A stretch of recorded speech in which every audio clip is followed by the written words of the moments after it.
And disco. Hello. Happy whatever day it is you're watching. For me, it's Tuesday, June 2nd, 2026. This is a live stream.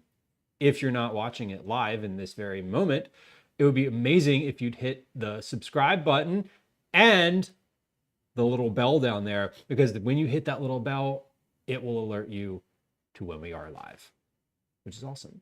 And if you're watching the video at any point, you can hit the like button because, you know, if you like it, that'd be amazing to do. And if you dislike it, you probably already stopped listening, which is great. Anyway, welcome in. My name's Lou. We are doing a couple things on stream today. We're making snacks. So I'm one of those like involved parents with my kids' school. He's having a pizza party for the end of the school year in the classroom tomorrow, and I'm making some snacks because I make cookies and give them to the teacher regularly. Anyway, whatever, the reason doesn't matter. I'm making a bunch of snacks. We're doing two different snacks today. Snack number one is thin and crispy chocolate chip cookies from Sarah Kieffer's 100 Cookies Cookbook. The book looks like this. Did I spell Sarah Kieffer's name right? Kieffer, Kieffer. I did not. We're going to update our title on YouTube here in just a moment. But it's nice to have you. This is a live stream, so when you are watching, if you're watching in real time, the chat will be on the screen. And basically, anytime you're watching, the chat, if you're on the horizontal stream, that's like the big TV one, is going to be down here. We have chat from both Twitch and YouTube that are displayed down there. So if you're like, what is he responding to? Just rewind it a few moments and you'll be able to see someone's chat down here. If you're watching on the vertical stream, it's going to be somewhere in the middle right here. So feel free to turn off your YouTube chat replay and just check out what is on the stream. And yeah, and welcome in. So that's what we're doing today. Liz, because I couldn't figure out how to do shout outs and I was like, please help. And then several folks helped and then I figured it out. And so we just go. It's just, we're having that day. Amy, welcome in. Amy G, welcome in. Very, very good. Very good. Okay, hold on. Before I forget, let me go spell our friend Sarah Kieffer's name correctly on the YouTube stream. How do I even edit the stream title on here? Kieffer. See, this is a thing I should have checked like prior to doing this. Create highlight video. Share, no. Exit stream, yes, we want to exit stream. Not that kind of exit stream. Wait, how do I even? Options, edit title, here we go. Kieffer.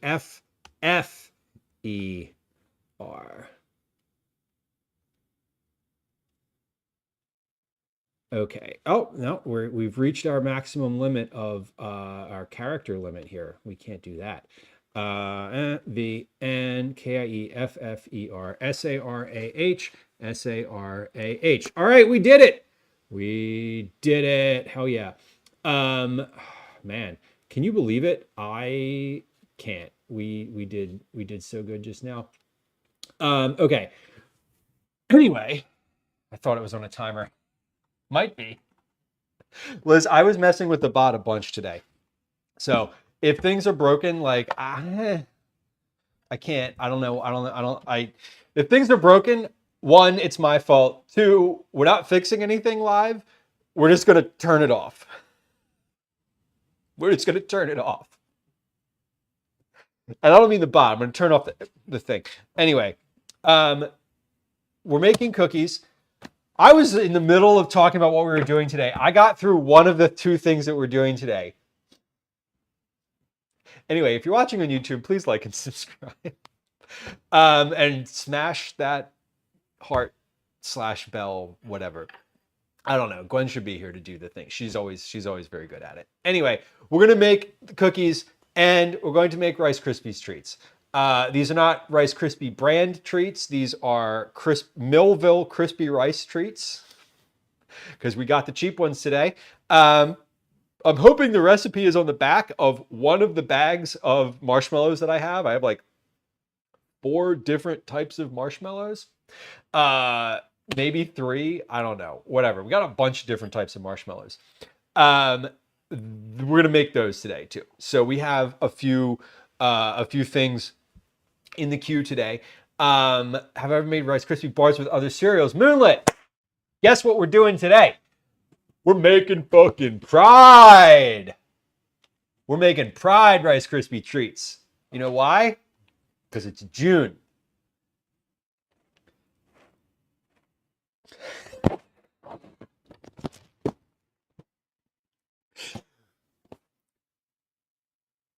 What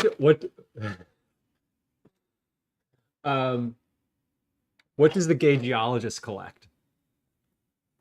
I'll give you a hint. It's Fruity Pebbles.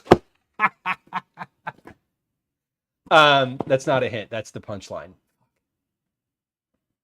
I'm bad at this. I'm sorry. I'm really bad at jokes. Anyway, we're making Pride bars today out of Fruity Pebbles because that's appropriate. Anyway. I also bought rainbow sprinkles to put on the top. I haven't even finished this coffee yet.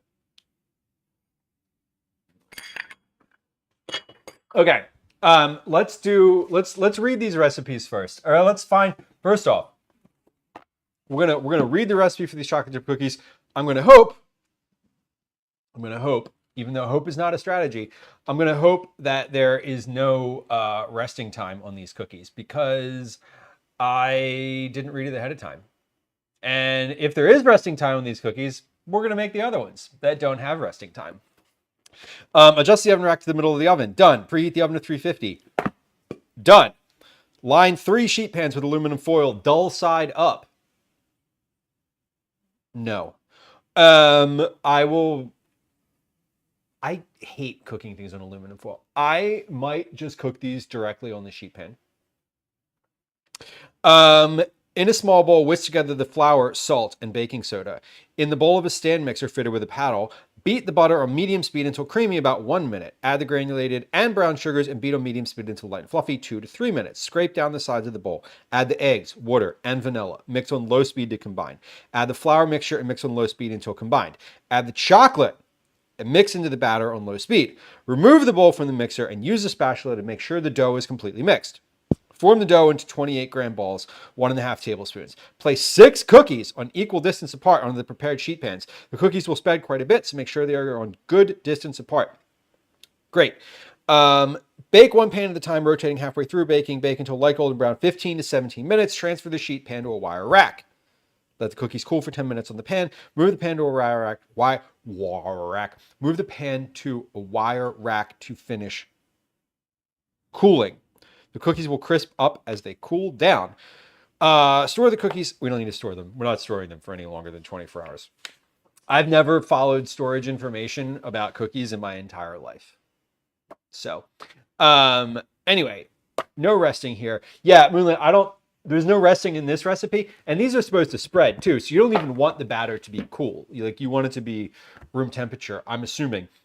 It doesn't say to have the eggs at room temperature. It does say to have the unsalted butter at room temperature. Now, this was in the freezer this morning. I took it out when I got up this morning at 5:30. So it's been out for a while. I had it in the fridge. I took it out at the very beginning of stream, which was just over an hour ago. So, why do I hate cooking on foil? I don't love cooking on foil because when you I just don't like cooking with foil in general. I don't like cooking with my food against the surface of like the foil, because if it sticks at all, like little pieces come off, whatever. I just don't love that. I don't love that I can't use a spatula on it. I have to like do the thing. I have to like redo the sheet pan every time. I'm going to just cook these directly on the sheet pan, because if they want you to put them on like a metal conductive surface, I'm just going to cook them on the pan. That's totally fine. Okay, my voice is peaking a lot. Liz, thank you for that. I appreciate. Yes. All right. I'm just going to turn down the gain on my mic a little bit, and that'll probably be better. That's probably better. When I clap or do hand movements, I am not known for doing hand movements. I'm just kidding. I move my hands all the time. Thank you for like letting me know that, because I'm not watching the mic thing. But yeah, my microphone it's more in the direct line of my voice today. Why did I have it on here? Because I didn't have a hat on to begin stream, actually. So I'm gonna go ahead and move it. I'm gonna move it to where it usually is. So and then yeah, actually, whoop. Hold on, sorry, I'm testing. Okay, that should be about good. I'm also talking a lot louder right now. When I get back to my normal like speaking voice, then it'll probably be better. Anyway, Troy, hello, welcome in. Is that Alton's cookie recipe? It is not. It is Sarah Kieffer's recipe from the 100 Cookies Cookbook. Friend of the stream brought this for me. I've been using it recently. I recently made the soft chocolate chip cookies from here. These were delicious. Confirmed. Gwen was like, these are great. Love these. These are like the best ones. I don't even know what peaking means for a voice. In the audio mixer on an OBS, peaking is basically anything that is in the red. So for your audio mixer, that's what it means when I say it. So I just peaked right there. So this sound, that peaked. That was in the red. That means it was probably too high for the it was too high to be comfortable listening to. That's what that means. So you want basically, as I understand it, and I'm not an audio engineer, is that you want the peak of your wave to just be like in the yellow the whole time. Like in the green is good, in the yellow is okay. We're making these thin and crispy chocolate chip cookies. No resting for those. I think I can double those batches. There are 30 plus kids in Calvin's classroom. This says it makes about 30 cookies. I might want to try to make a single batch of this and then do a double batch. So like I might want to do like 1, 2, 3. We have marshmallow crunchies, Rice Krispies treats. So I have 3 different brands of marshmallows here. I bet you all of them have recipe. Yes, all of them have a Rice Krispies treat recipe on them. So that's good. What are the differences? 2 10-ounce packages. So this is a 10-ounce package. Yes. Okay. So 2 10-ounce packages. This one calls for 5.5 cups. Great. This says 3 tablespoons of butter.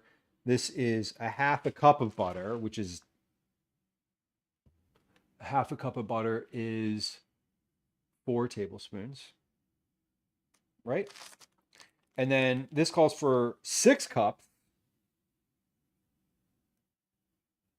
and 2 tablespoons. So classic, they all have the same ingredients. None of them have the same amount, because if they did, they'd have to cite the others' recipes. Fun. Okay, we're gonna follow the recipe on the Jet Puffed Kellogg's brand mini marshmallows, because that is the one that I've used before.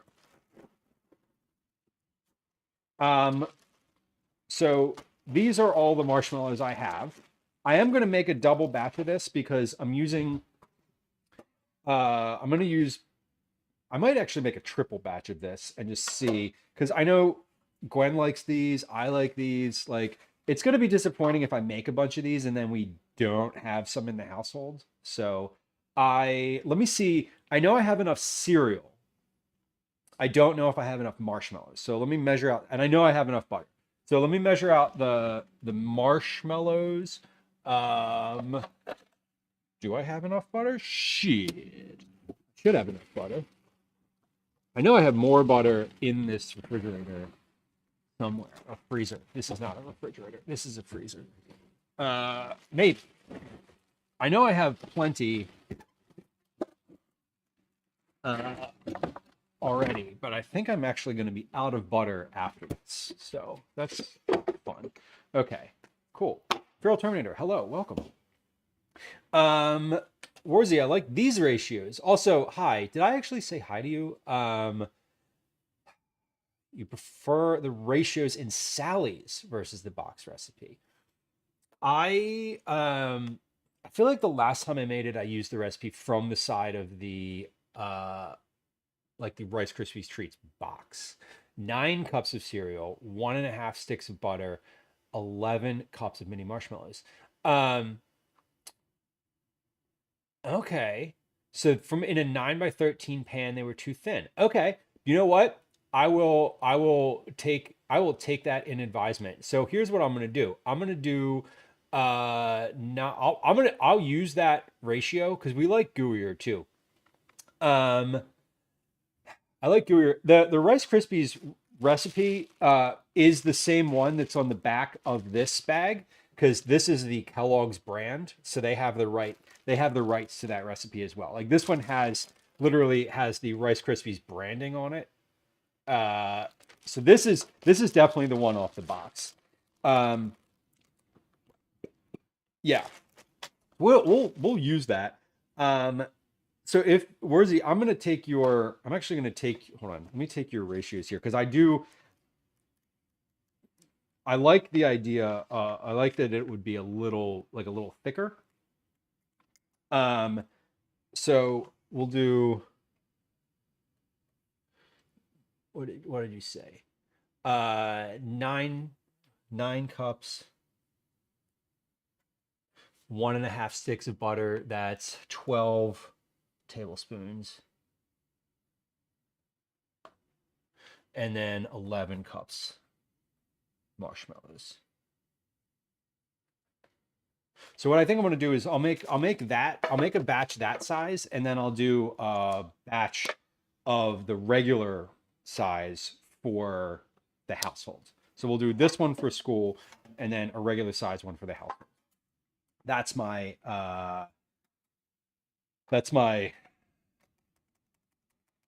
that's what we'll do. But yeah, let me make sure. So let me make sure that I have all the things that I need. So 5.5. Oh, this is for a 13 by 9 pan. That's what it says. But last time I made these, I put them in this pan and they were really thick, and I like that. So we'll just do both of those.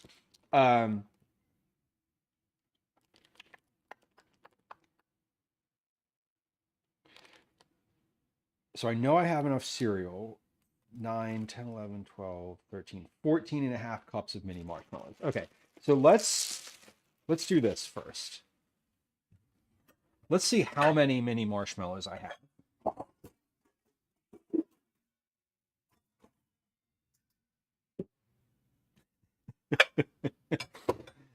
We say 14.5 cups. That's a lot. Let me wash my hands. We're gonna do the marshmallows first because as they are, yeah, I'm just gonna do the marshmallows first. Just why? Because I want to. Because I think I would like to get those out of the way. Because if I get hung up on, because baking cookies, I'm like, that's fine. We'll get to that. I want to give the butter a little bit more chance to cool down, and uh, and I felt like doing the marshmallows first, so that's what we're doing. Okay. First let's use what we have. Do yeah, mini marshmallows. Okay. What did I say? 14.5 cups. We should have plenty. I'm going to use this bag because this bag is older. And I'm cutting it carefully so I don't lose the recipe because I do want the recipe. So that's about 8 cups right there. 8. And then let's see.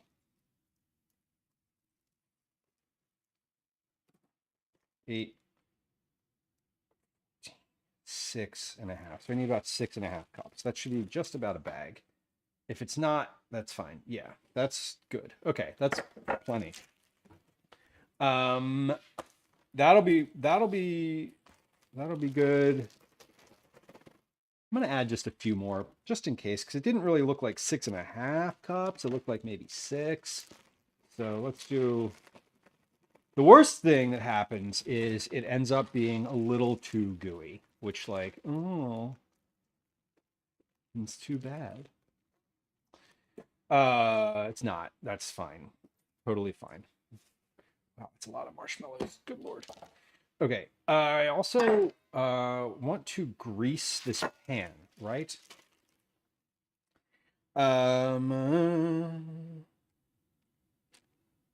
Press into a greased 13 by 9 inch pan. Okay, so I want to grease this pan first. So let's do that before moving along to the heating portion, because once this is hot, it's going in the pan.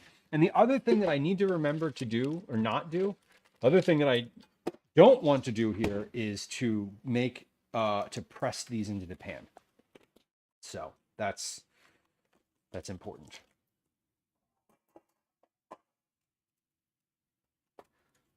Troy, that's awesome. The wait, is that on LaSalle 56? LaSalle 56 is like is such a funny channel to watch. I don't is LaSalle 56 still on the TV?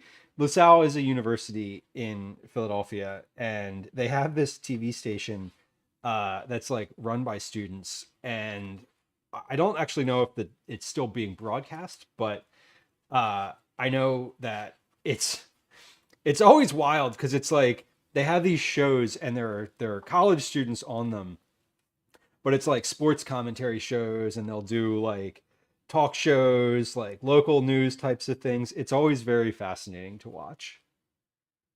Because it's like fully amateur production. I don't mean amateur. I mean like college student production.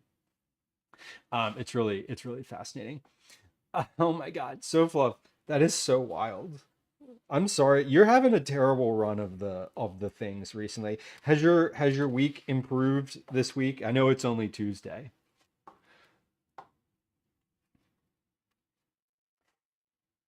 Troy, that's awesome. I used to I used to watch LaSalle 56 like years ago.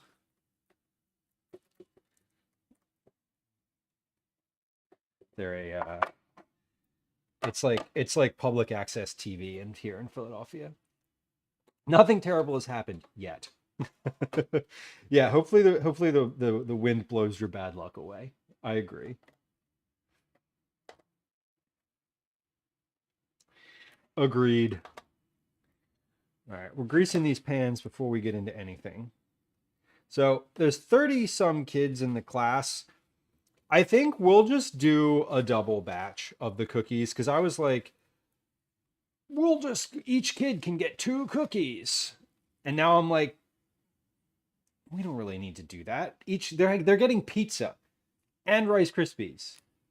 And like other people are gonna ostensibly give snacks and drinks and whatever too. So like I think we'll just do a double batch, and we'll do, if I get 60 cookies out of this thing, I'll send like 40 of them to school, and we'll keep like 20 for the house. And that'll be great. Cyborg, hello. I was like, who's talking? Where's the cat? I definitely I definitely just looked around and thought that one of our cats was in the room. That one sounded like Elsie.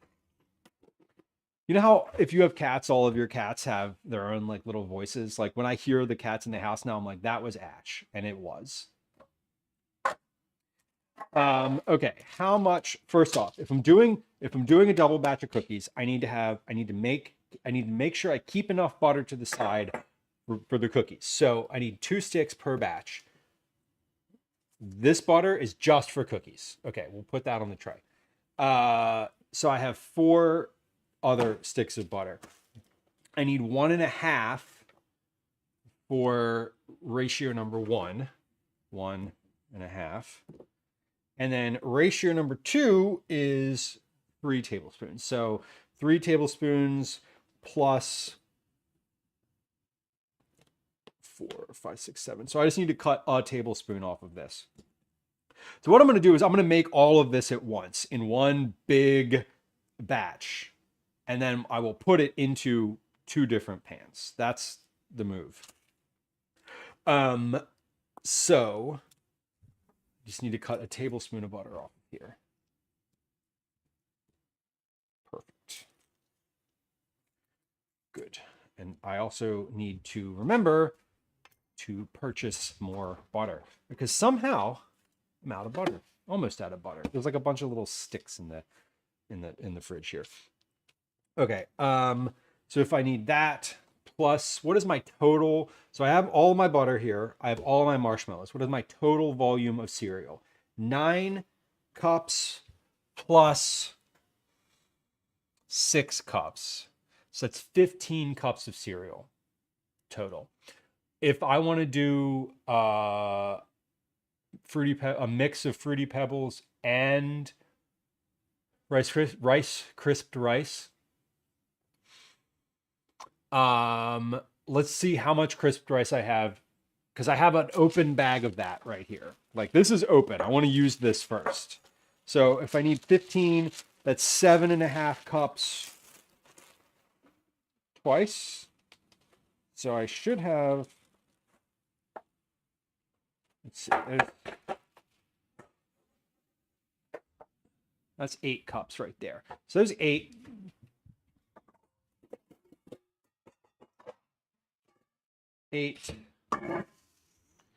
And then we'll just save this. This is fine. I'm happy with this as a leftover because I'll eat this in a bowl. Like this is, whenever I have leftover cereal like this, I always end up getting a craving for like a bowl of cereal with milk. I don't really drink milk generally. But I'll have milk with a bowl of cereal. So we'll do 8 cups of that. And then 7 cups of this.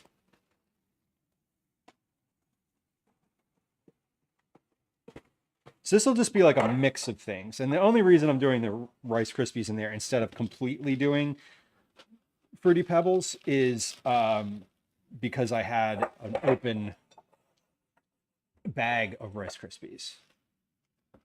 So this, about 7 cups of Fruity Pebbles. Yeah. Okay.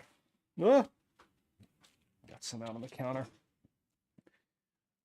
And we will, are they Fruit Loop like? Yeah, so look, they're basically just like Fruit Loops, but in a different physical format. They're like the exact same flavor. And if you disagree, fight me. I'm just kidding. Please don't. I'm the nonviolent person. I mean verbally. You can feel free to disagree and have a separate opinion, but like there ain't no way these don't taste like Fruit Loops. Ain't no way these don't taste like Fruit Loops. Yeah, okay, cool. Sorry, I had to like diagram a southern sentence there. I think that's correct. They don't actually taste like any fruit you would recognize, but they are similar in taste to Fruit Loops, for what that's worth. Okay. Butter, yes. Marshmallows, yes. Cereal, yes. Once we start melting these marshmallows, and I'm going to do this in a big pot on the stove. Like we're going to do all of this in an enormous, a giant pot on the stove. Once I do that, I'm going to combine the cereals in here and then we'll kind of toss them together so they're not like striated in the actual mixture. Troy, that's super fun. That sounds like a very involved, like a lot of planning. They do not have any fruit in them. Lady Lyra, welcome in. Hello. Happy Tuesday. Fudge Darling, thank you for your sub. I appreciate you. Happy June indeed. Happy Pride Month. Happy Pride Month to all who celebrate. And if you don't celebrate, I got nothing for you. Sorry. Let's start making these though. So we're going to, this says to microwave the butter, then add the marshmallows and melt them down. We're going to do all that in a pot because that's better. That'll be better. I should, you know what? We're going to do that in, hold on. We're going to do that in this pot because this pot has one, I don't use this pot very often. Two, it's much wider. Three, I think all the cereal will fit in here. I'm not positive that all the cereal will fit in the other pot. So before we even do that, let's try it. Yeah, all the cereal will definitely fit in here. And I'll be able to like judge this around. I don't want to make this in 2 batches, but I also don't want to overwhelm my pot here. And since I'm only really melting marshmallows, like this pot is terrible for heat retention because it's like a really thin aluminum. But it has a nice sort of rounded bottom to it, and it'll be easier to sort of like get the spatula in there and stir. Also, it fits all of the material, which is important. Okay, let's do this on the stove though. I'm gonna wipe the dry dust out of here. Also, my other pot, the larger of my regular pots is in the sink. I made pasta last night and it's and I didn't do the dishes, or I didn't do that dish, so it's still in the sink soaking, which is great. Let's come back over to the stove. Let's come over to the stove for the first time today. First, let's check and see if the stove camera works. It does. That's good. We like when the stove camera works, especially on days that we're cooking. So let me just adjust this a moment here. And we're going to go up a little bit, and then we're going to zoom in on that so that it's out of the heat and away from my hands, but also not super far away. And then let's adjust the white balance so that we're not completely yellow, and adjust the exposure. There we go. Okay. Good. There we go. Okay. Let me read these directions to just make sure I'm doing this correctly. Microwave the butter in a microwavable bowl, or melt the butter, melt the marshmallows, stir the cereal, mix well, pour into a greased pan, cool completely. Easy. All right. So let's get our butter in the pan. We're going to come on over here to the stove for a moment. Yes, there we go. Nice rounded bottom. Yes, indeed.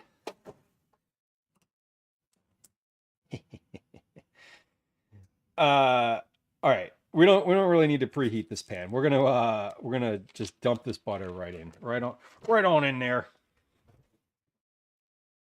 and let that melt.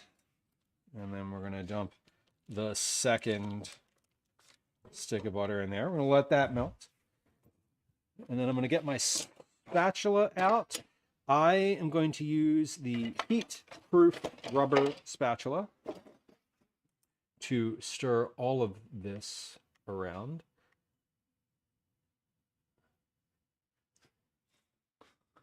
Oh, vanilla.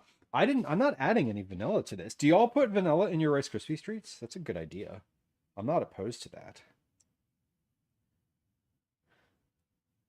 I don't think I ever have. Maybe I did. Maybe I did at some point.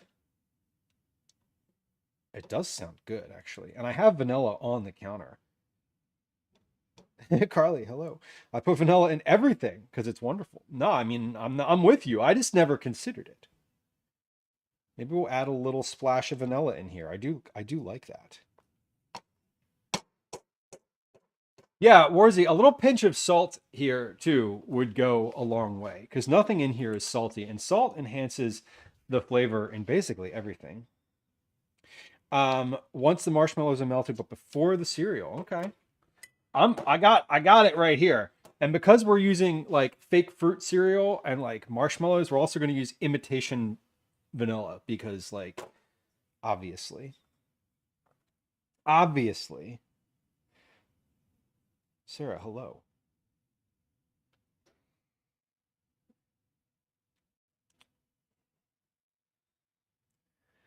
All right. We're almost melted here. All right. Hey, I mentioned this earlier at the very beginning of stream. I have a bunch of stuff that I set up in case I want to keep ads on for any one particular stream. And that's on right now. So if you're not a subscriber on Twitch, we are going to get a an ad break here in just a moment. It's going to be a 90-second ad break. And that is going to have a bunch of different like overlays on the screen. So just to like a heads up that is going to happen. Actually, let me try. I'm gonna try something here. I'm gonna see if I can snooze that ad.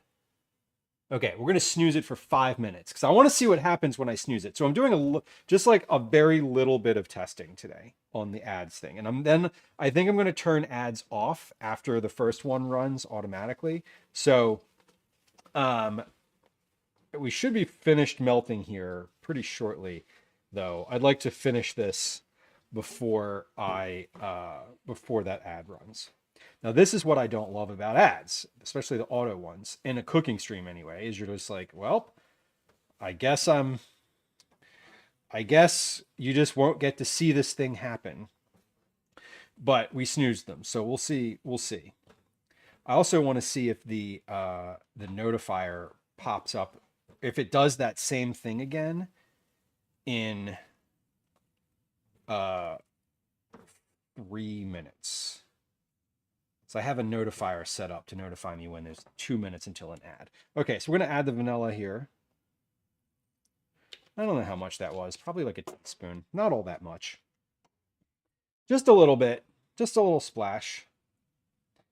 But this is on. So my burner is still on here. It's on at medium low. Or low high. Or low medium. It's at a 3 out of 7.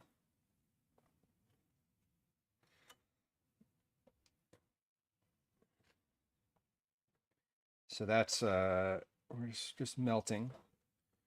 Melt here. I'm going to take just one moment away. 1 moment. We're going to come back over to the counter here, and I'm going to toss all this cereal together in the big bowl.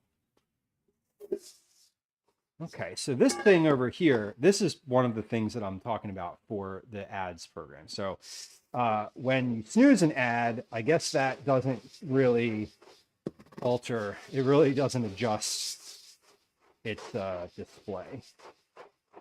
Okay. All right, so these are all, cereal is all mixed up now. Come on back to the stove for a moment. Where'd that towel go? There it is. All right, so we're melting.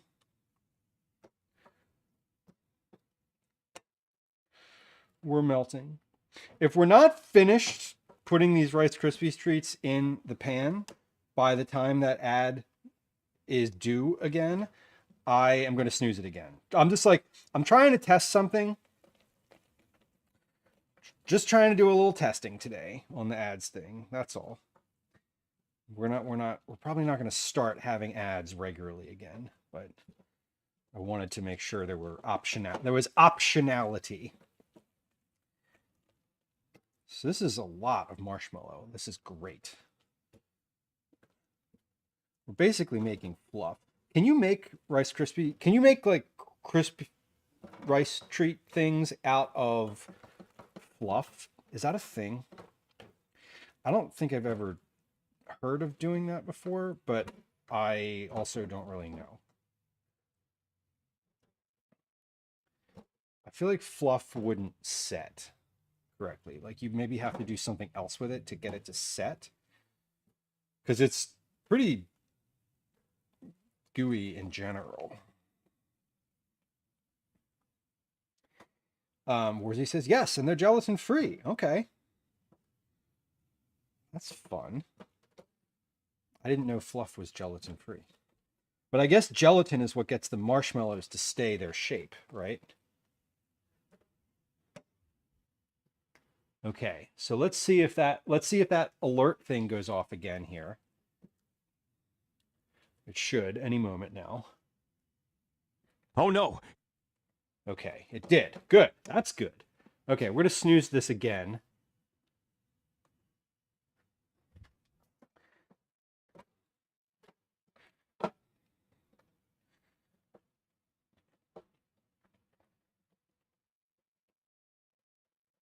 All right. I'm melting this very slowly. I'm trying not to get to scorch any of this. So we're going real slow here. I'm also I'm just kind of continuously stirring this. We're getting there. It does smell amazing, which is always nice to, it's always a nice thing to be able to report that. I don't think I've ever had something on stream that's been like, that smelled terrible, that I have like been like, that smells great. Because y'all can't smell it. You'd have to believe me.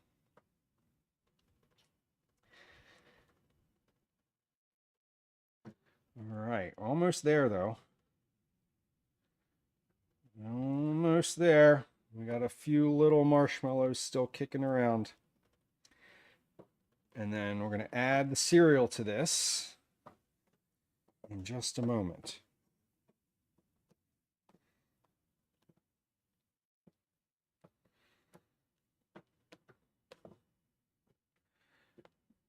All right, about 30 to 40 seconds of stirring to go here.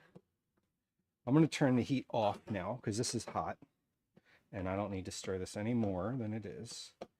We're going to bring this over to the counter to add the cereal to it. So come on back over here.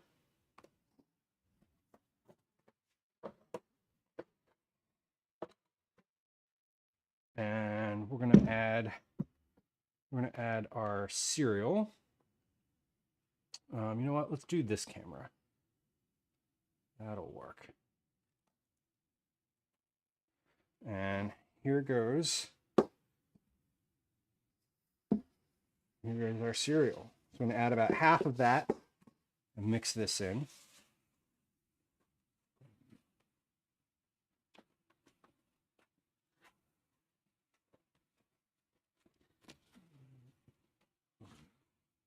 And then we're going to add the other half of that. Well, we're going to add a third, the first third, and then we'll add the two thirds. Mix immediately, it says. Okay. We are mixing immediately. All right. So this is going. And I've got my greased pans here ready to receive. I've still got some pockets of marshmallow on the bottom here.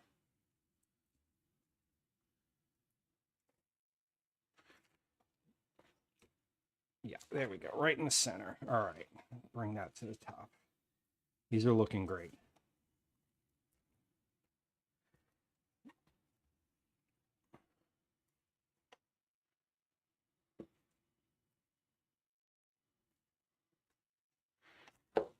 All righty. Let's get these into our pans. Let's get these into our pans. Nom noms, welcome in. Welcome in. Happy Tuesday. Ow, ow. hot. Ow. We are happy gay month. Yes. Happy Pride Month, Pink. Red, are we just can we just call you Pink this month? I'm just kidding.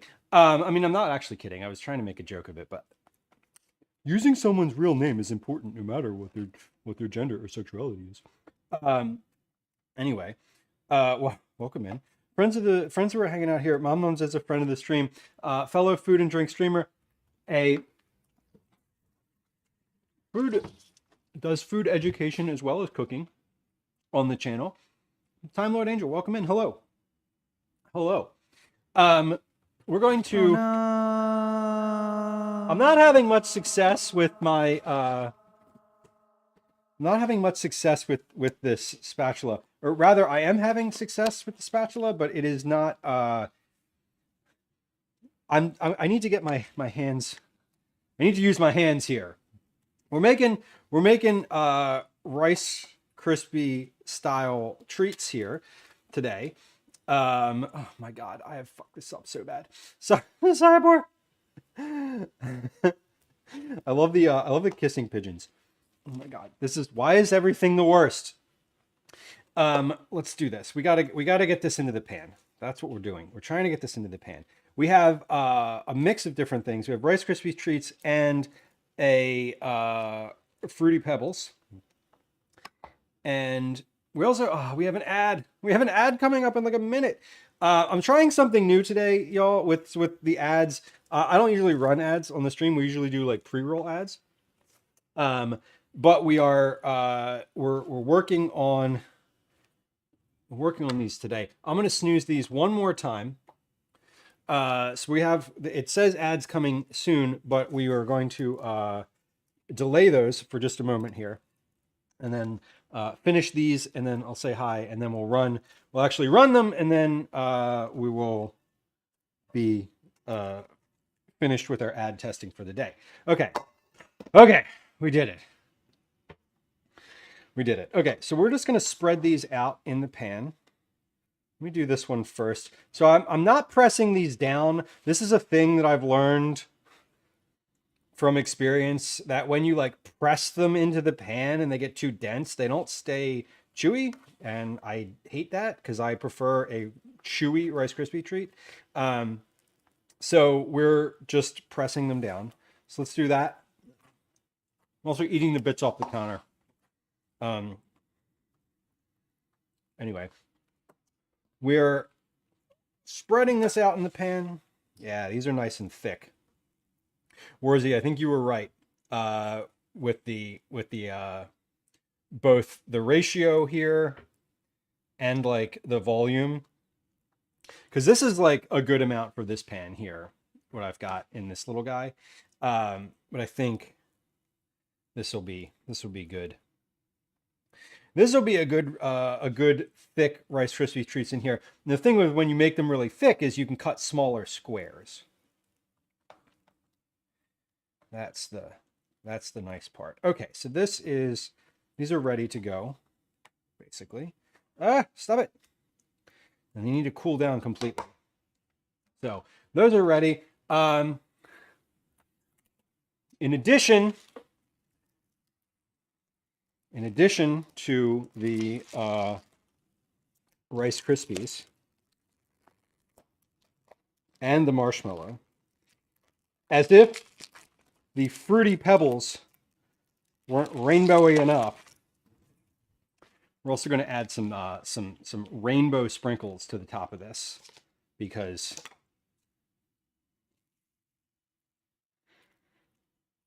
why not?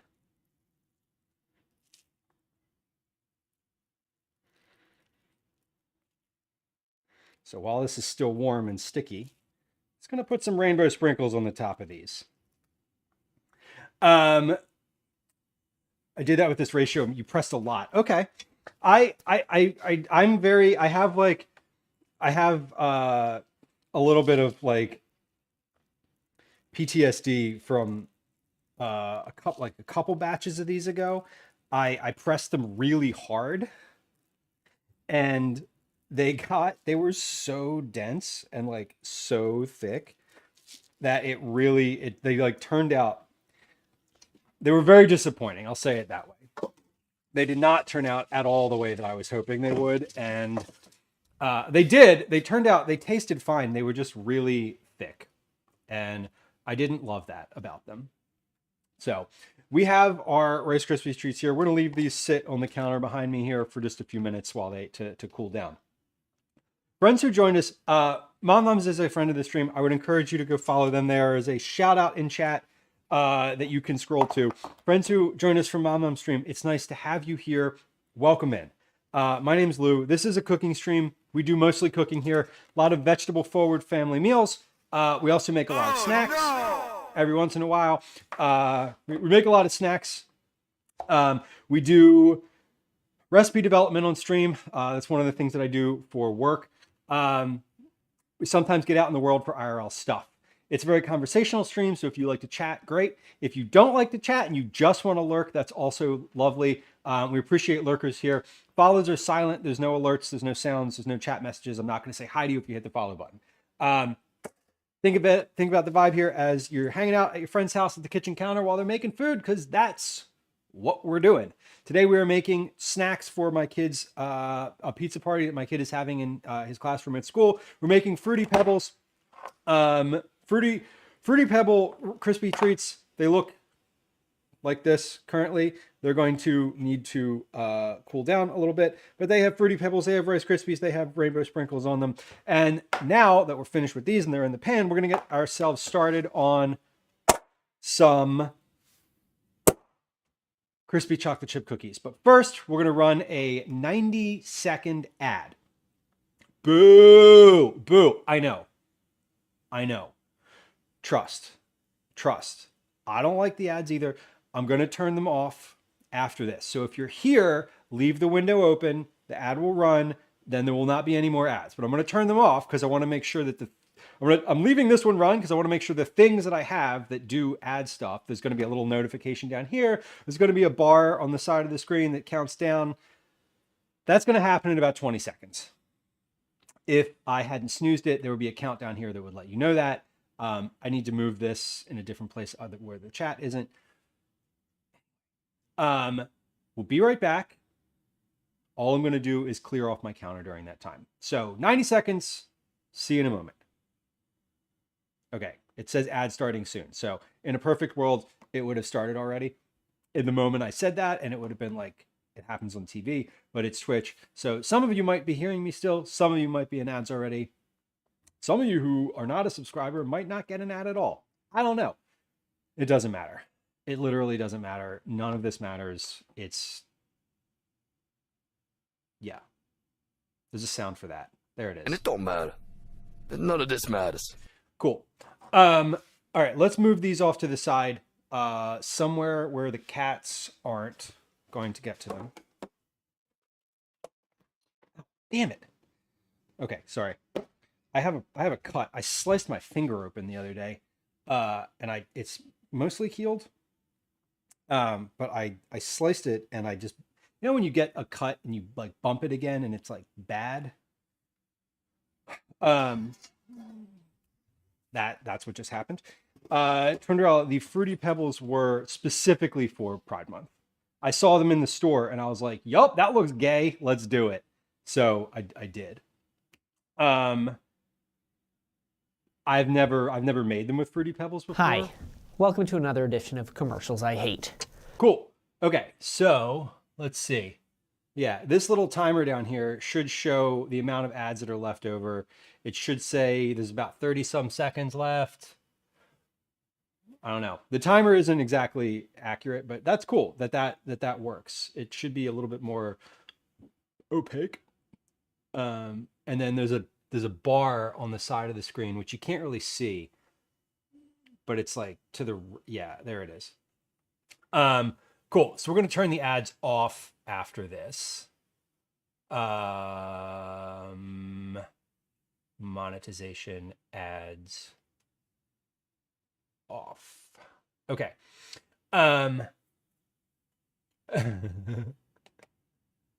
Totally making these this month. Listen, I don't have any I don't have any ownership over Rice Krispie treats. I I would encourage you to make the gayest Rice Krispie treats you can. That's what I would encourage you to do. Also, I need to adjust the ad timing for my need to adjust the ad timing for this. Let's see. Hold on. How do I do that? Adjust. Oh wait, I need to remind.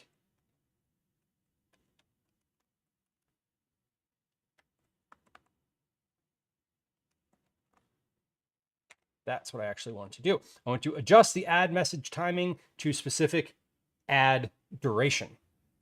That's a very in the weeds note that I will most certainly understand when we get back to it later. Okay, cool. Hey, if you were watching an ad, we're not going to run any more ads. So if you're here and you have the stream open on your computer, you will not get any more ads on Twitch. You could always go and watch on YouTube. There's a link to that in chat. There aren't any ads on YouTube. I mean, there are, but like, there's not, whatever. There's no like, whatever. Let's put some ingredients away, and then we will put some ingredients. Well, yeah, I'm going to put these where they go, and then we'll put the, then we'll get started on our cookie situation. Darlene on YouTube, welcome in. Happy Tuesday. Happy Tuesday. Speaking of YouTube. Okay, we have Crispy Rice, Fruity Pebbles. I brought an extra box, so I didn't open this box. That was the key. The key is I still have a completely unopened box here. I can't return it, but we didn't like have an existing container and open a new one. That's always the worst. It's okay, over. so this. Hey, there it is. That was if we were running a 3-minute ad, that's how long it would have taken. Because all of the sounds and chat alerts are like based on 3 minutes worth of ads. Anyway, okay, so thank you for indulging my advertising experiment today. It worked, but it didn't quite go as I wanted it to. I need to make some adjustments, and we'll do that. And now I know what it does and doesn't do. So that's perfect. That's what experimentation is all about. Okay, we're probably just going to go ahead and use this bowl again for our cookie stuff. Because I don't want to, because whatever, because I can, because I'm going to. All that was in here was cereal and dried marshmallows. Okay, let's read this cookie recipe and make sure we have all of our ingredients out. And then we're going to make the cookies. So I said, I think I'm going to do these right on the sheet pan instead of putting down aluminum foil. I don't know why you would, I know I usually use the silicone mats on the pans. This recipe specifically says put a layer of aluminum foil, which means they really want you to bake it like on the metal. So I feel like I'm going to just bake them on the tray directly because I don't love aluminum. I don't love cooking on aluminum foil. Anyway.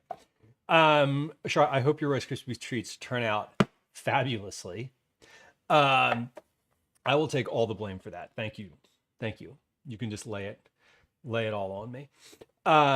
Cinnamon Toast Crunch, it would be amazing. I considered that. I was in the store and I saw it and I was like, And then I saw the Fruity Pebbles and I was like, sold. I didn't go into the store with the intention of making gay coated Rice Krispie treats. But once we got to the store and saw Fruity Pebbles, I was like, game on. That was a pun. Maybe you got it. I'm not going to repeat it. Okay, so all-purpose flour. Again, we're just going to double this recipe. So all-purpose flour, salt, baking soda. Hold on.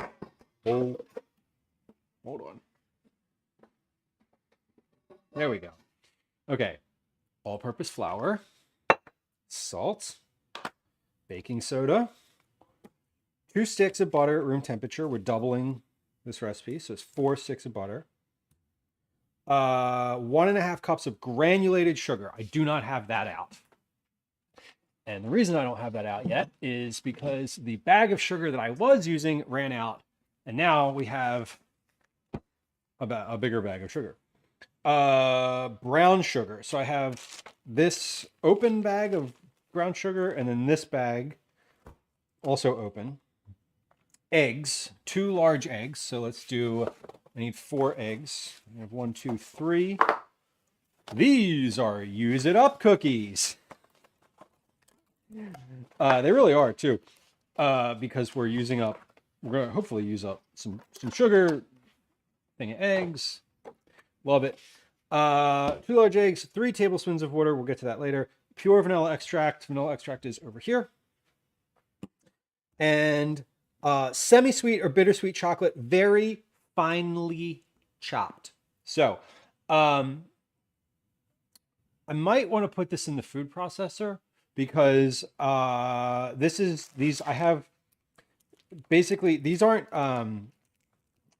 mini chocolate chips. These are regular chocolate chips. They're morsels, and these are thin chocolate chip cookies. So I think the reason that they want you to chop these up is so that you don't get big like chocolate chunks in them. So I think we'll put these, we'll weigh out a double batch of these, and then we'll put them in the food processor and just pulse them a couple times. That way they'll be like chopped, and I don't have to do that by hand. Ice cream sandwiches with cereal treat bars. Sure, that sounds great, though. A cereal treat bowl, like a cereal bowl would be great. Like all of that. Anytime you combine like a baked good with ice cream, it's like lovely and delicious. Cyber says the internet does say you can use fluff instead of malice, but the treats will be softer. Okay, well, softer is usually what I like, what I prefer in a Rice Krispie treat anyway. So I don't like that. Sounds great, honestly. I'm into that. I'm into that idea.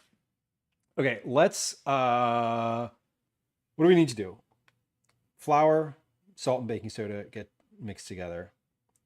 I think I can do,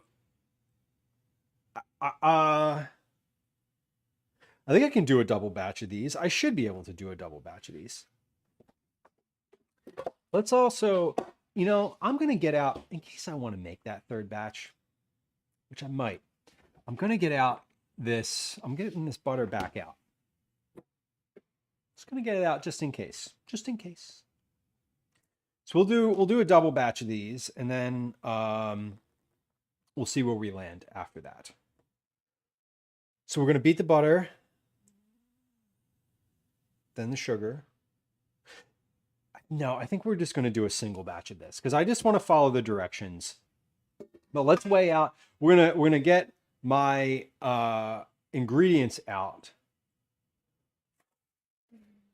first. We're gonna mise en place everything here. So I need 1 cup for the flour, 1 for the sugars. Flour, sugars, flours, sugars, chocolate. Okay, so flours, sugars, chocolate. Okay, so we're going to fill these. I'm going to fill these with our dry ingredients first. We're going to put those away. Then we'll produce. Then we'll make. Then we'll get to the making.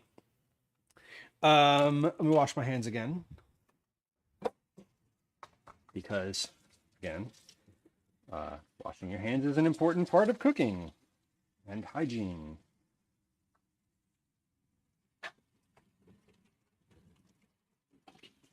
Yes. Look at how clean my hands are now. We love it. We love it. It's so good. We get a fresh towel too. And my scale. I need the scale. Where did I put the scale? It's behind me on the counter. Oh, we're going to do our cookie club drawing today. Speaking of, I guess, hold on. I'm gonna poll the audience here, in an informal manner. Should we do the Cookie Club drawing today? I feel like we should. I'm not doing Cookie Club cookies this week. I'm going to do those on Tuesday of next week. The reason I'm not doing them is that it's a lot of effort to do Cookie Club. Not like physical exertion effort, but it's a lot of like, I gotta get boxes together. I gotta do a lot of like work, and I'd rather spread that out over a couple days. Also, functionally, I can't drive until Friday, so I wouldn't be able to go to the post office to deliver them.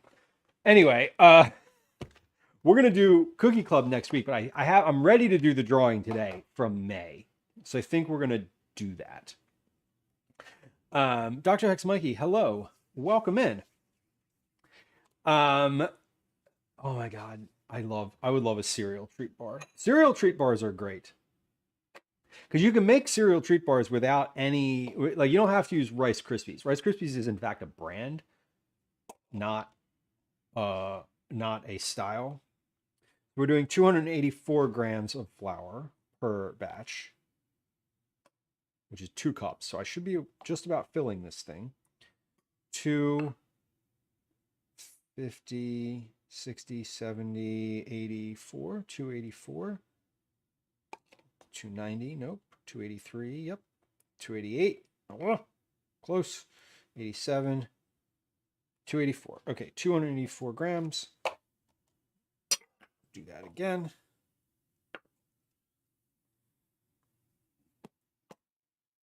$246, 282, 285, 284. Perfect.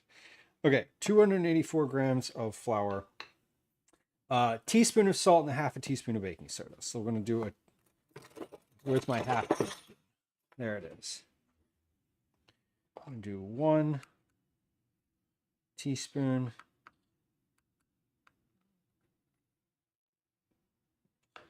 salt, 1, 2, and then a half of a teaspoon of baking soda. That's a half a teaspoon of baking soda. Ingredients are getting put away. You can go over there. Okay. Okay, butter is its own thing. So each of these little lineups here gets a butter. Sugars, 300 grams of granulated, 50 grams of brown. Okay. 300 grams of granulated. 1, 2, that was 311. That's too much.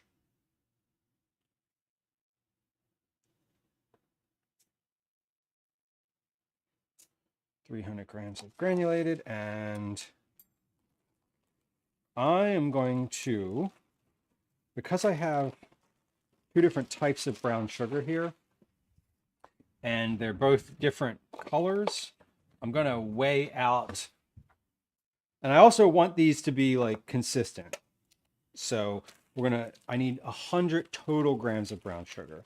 So let's do, oh, hold on. That's 97. So we're just going to use the rest of this bag. 101 grams. Perfect.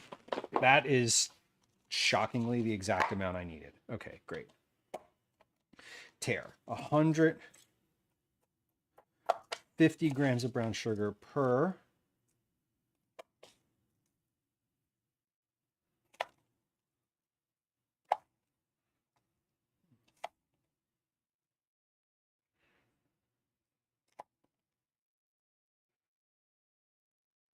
Okay, there's my sugar for 1. Now this should be 50 grams. Perfect, 52. Okay. And then 300 grams of regular sugar. 1, 2.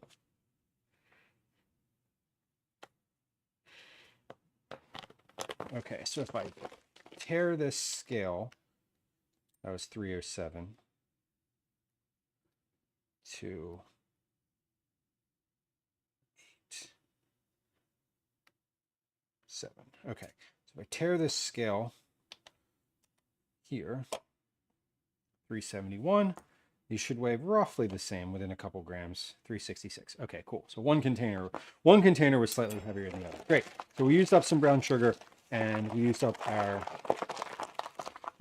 some brown sugar, and I don't need that container of brown sugar. So that can go away. This can go away. This flour can also go away. Beautiful. Okay.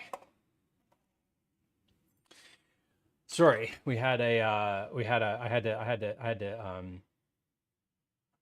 to have my brain fully immersed in measuring. Immersed, not emerged. Slushy maker Twinderella sounds lovely, especially given the summer is like on top of us. What are you flavoring them with? Like, I'm imagining it would be fun to do like natural like juiced, like juicing a bunch of fruits and stuff. And then like using that. That sounds really great. I'm very happy for you. It sounds delicious, honestly. 135 grams times 2 is 270 grams. I need 270 grams of chocolate. Now, we're going to open the big bag of chocolate as opposed to using the smaller, better,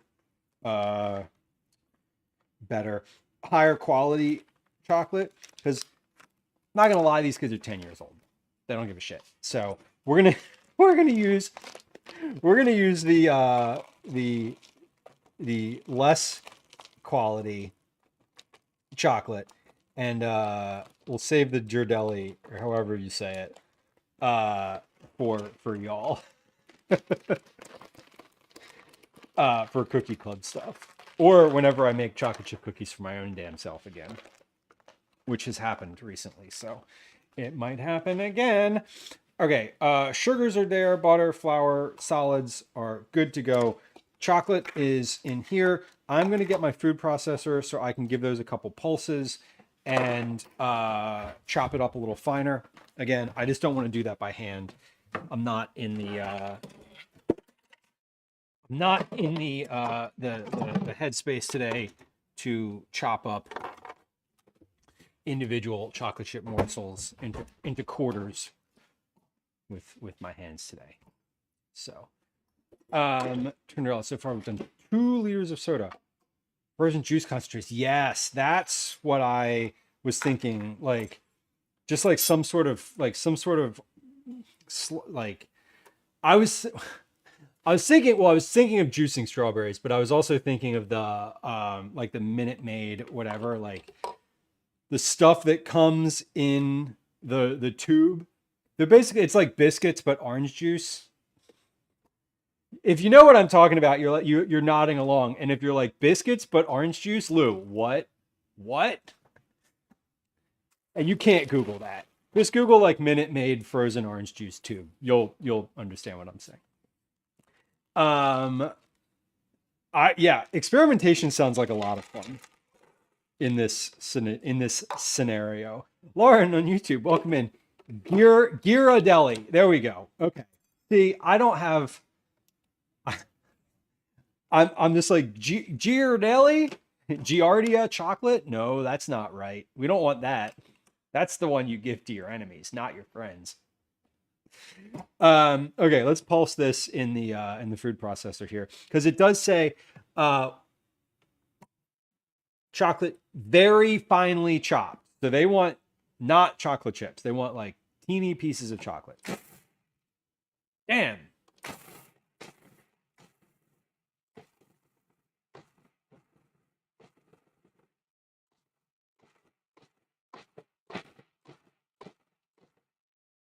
Maybe they want cocoa powder.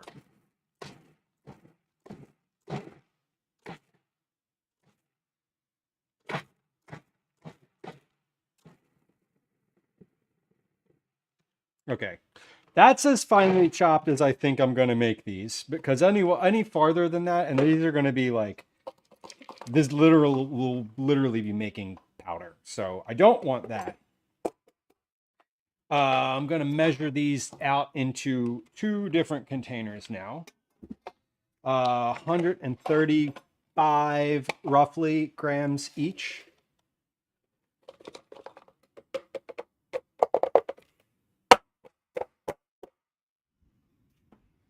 Okay. Tear. 135 grams. And I'm just kind of giving these a little stir.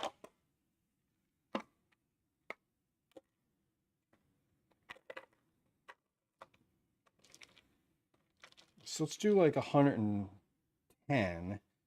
Actually, that's 120. I'm going to do 120 in each, because once I get down to the bottom of this, it's going to be less solids and more of the powdery stuff. So I want to kind of spread that out a little bit into 2 different containers. There we go. 23,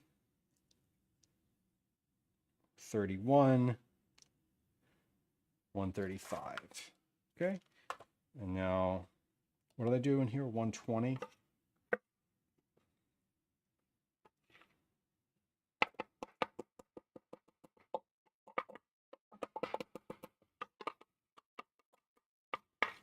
Okay, great. We did it. 15. So okay, these are equal. Now everything is ready for production. Let's reconfirm. Leaving the scale out, because this is going to we're going to weigh our cookie balls on here. So I think what we're going to do with this dough is I'm going to do this individual batches in the mixer, so I don't overwhelm the mixer and overload it. But we're going to combine all of the dough into one bowl before rolling the cookies out. So that's the plan. I think I can probably fit those all into this bowl as opposed to this bowl. This is huge and maybe not. This is maybe too much bowl for what I'm looking for. So let's clean up this counter for a brief moment here. What else do I need for this? So eggs, I'm gonna crack. Let's crack the eggs. So we add the eggs.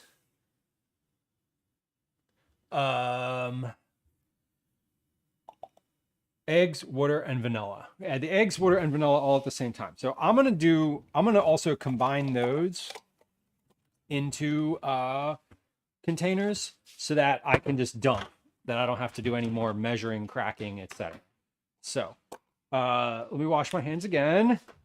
Crack some eggs. Dan, welcome in. Boris, hello. Happy Tuesday to y'all. Don't love your neighbor. Your new neighbor has 3 orange cats. Oh my god. 3 orange cats all at the same time is a lot of orange cats. That's a lot of orange in one place. I'm gonna say. That's really fun. Speaking of cats, I don't know where the cats are right now. I haven't seen them at all today. I mean, that's not true. I saw them. I wonder if Obi was sitting, speaking of orange cats. No, he's not anymore. He was sitting on the chair right around the way here, but he's not anymore. That's where he was all morning, but he's not currently. So does this give a weight on the eggs? No. Okay. Usually, or often, not often, occasionally you'll come across a recipe that says like, and I'm thinking this is specific for pasta. Occasionally there'll be a recipe that's like, you know, eggs and water up to X weight. So they want you to like get a certain amount of like hydration in a thing. This just says 2 eggs and 3 tablespoons of water. So that's fine.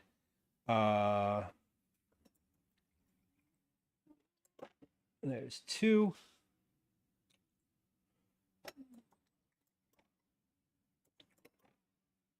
And 3-ish.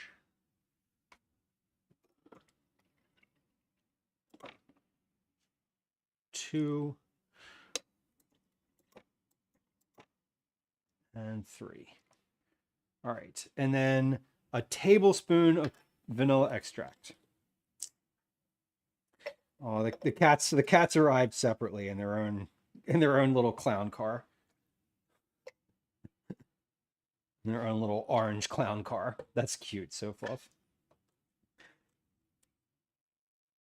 That sounds like y'all could be friends, maybe.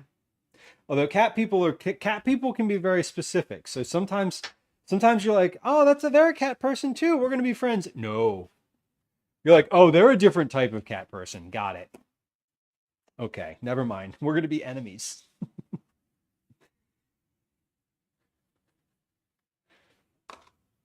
Okay, so we have the eggs, water, and vanilla extract, chocolate, sugars, both brown and granulated. The butter is ready to go. Baking soda, salt, flour. Everything is ready to go. We are like mise en place to the 9s over here. So we got 2 full batches ready to like whip and go. Let's put this food processor away, or at least the base of it. My oven is on. I can hear it clicking. And this tray just had ingredients staged on it. So this is good to go. Okay.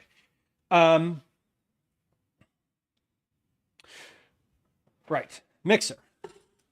Whoa. Can't pick that up until you lock it, Lou. That's not how it works. Okay. Mixer with the paddle attachment. I'm going to plug this in. Whoa. Da-da-da-da. Come on. There it goes. Okay. It works. So,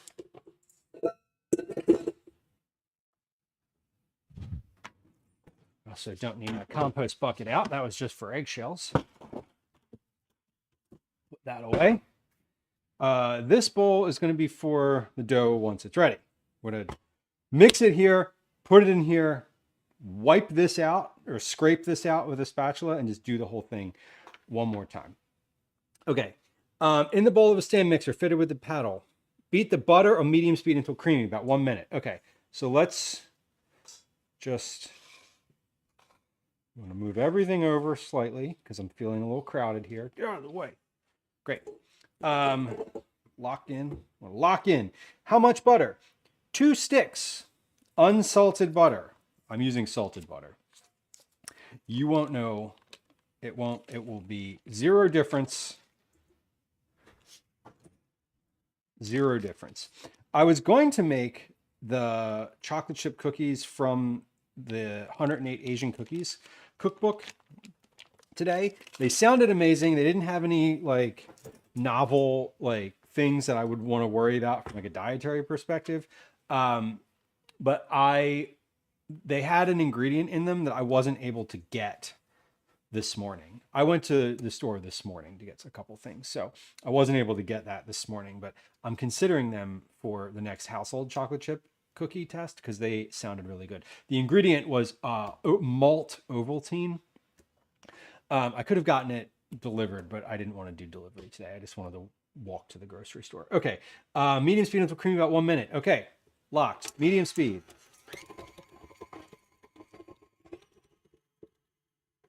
One minute.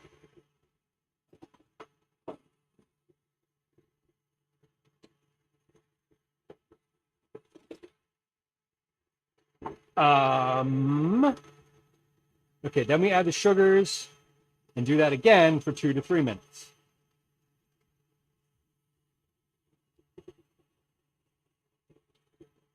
Sugars. Then we add the eggs, water, and vanilla. Then we add the flour. Okay, all of this in that order. Is this creamy yet? I can't really tell. It might be.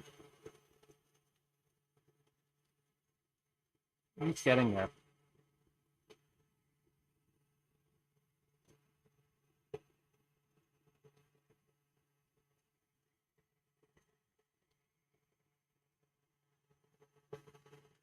Okay, that is about a minute. Turn that off. Open this. I'm just going to give the side of this bowl a little scrape because we have a nice little ring around the top here. This is definitely creamy butter. Lock in. Now we're going to add our sugars. And lock and cream that for 2 to 3 minutes until light and fluffy. Okay, we're starting slow. And medium. Okay, let's do about 2 minutes on this. I might scrape this down after about a minute or so.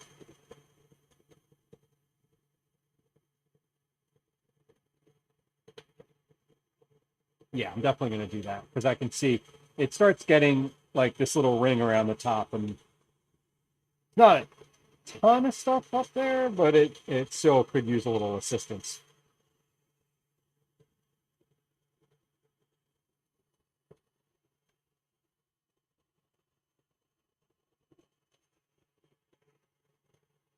So then these are the next 3 things going on. So there's about a minute there. Almost a minute. We'll give this another 30 seconds and then scrape the bowl.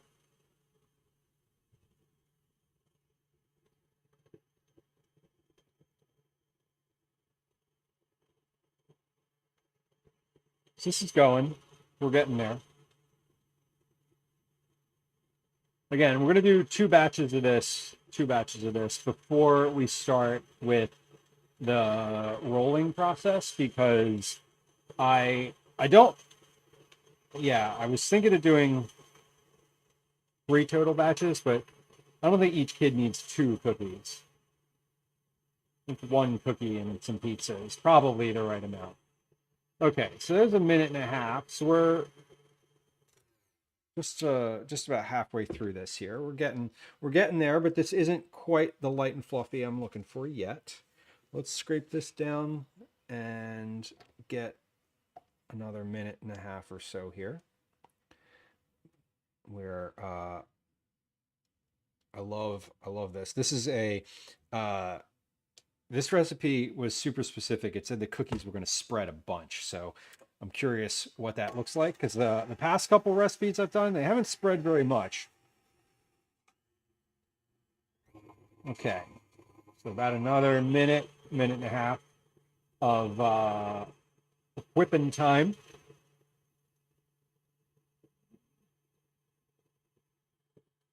Color looks good here, though. This is a pretty light brown. It's labeled dark brown sugar, but the actual color of it, as compared to other brown sugars that I have in this house, was quite a bit lighter. I don't know if it was because it was older or if it was just a different brand or something, or if it was actually light brown sugar and I just wasn't seeing the bag correctly. No, it says dark. Definitely a different brand. The most recent bag of dark brown sugar I got was really dark. It looked like molasses, as opposed to sugar with a little bit of molasses. All right, so this is just about light and fluffy. We're almost there. then we're gonna add the egg to this here in a moment. I'm gonna give this one more scrape down and then about 30 more seconds worth of mixing, and then we'll be good. I'm still seeing some like sugar grains pretty clearly on the sides, and I don't love that. So let's get about another 30 seconds here. Auntie BC, welcome in. Happy Tuesday.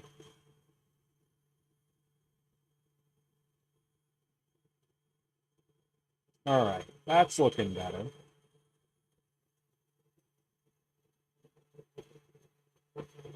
So next we mix in the,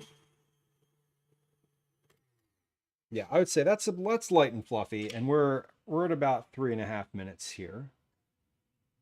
So I'm going to scrape down the sides, and then it says add the eggs, water, and vanilla, which we have all combined in one little container already.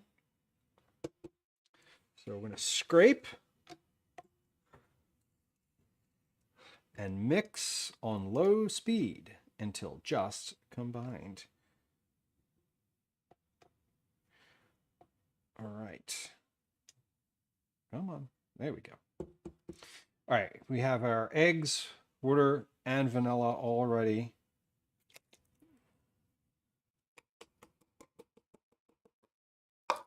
And we're going to mix on low speed to combine.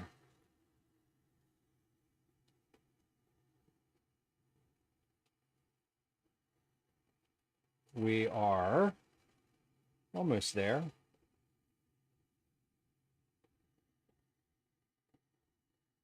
We'll let that go for another moment.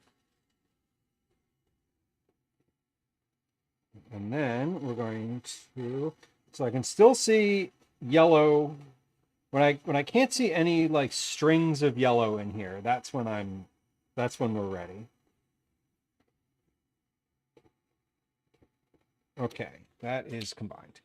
Add the chocolate, add the flour, and mix on low speed until combined. Add the flour mixture. So this is flour, baking soda, and salt. I'm gonna add that. Again, I'm just gonna pulse this just for a moment so it just gets a little pre-mixed and not up in the air. There we go. Add the chocolate and mix into the batter on low speed. Okay, so let's scrape this down again because I'm almost at the point where I'm finished here. So I want to, before everything is fully incorporated, we're going to scrape down the sides of the bowl thoroughly.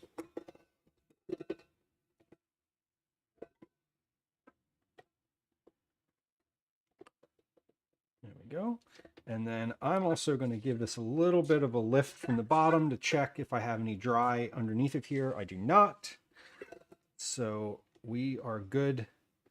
I'm going to add this chocolate in. We'll mix this on low, and then we'll be ready to scrape this bowl out. I'm not even going to wash this bowl. I'm just going to scrape it with the spatula pretty thoroughly, and then just start over, essentially. Add the chocolate and mix into the batter on low speed. Okay, chocolate is added, locked, and mixed. Okay. Remove the bowl. Use a spatula to make sure the dough is completely mixed. Okay, well, let's take the paddle off of here. Take this.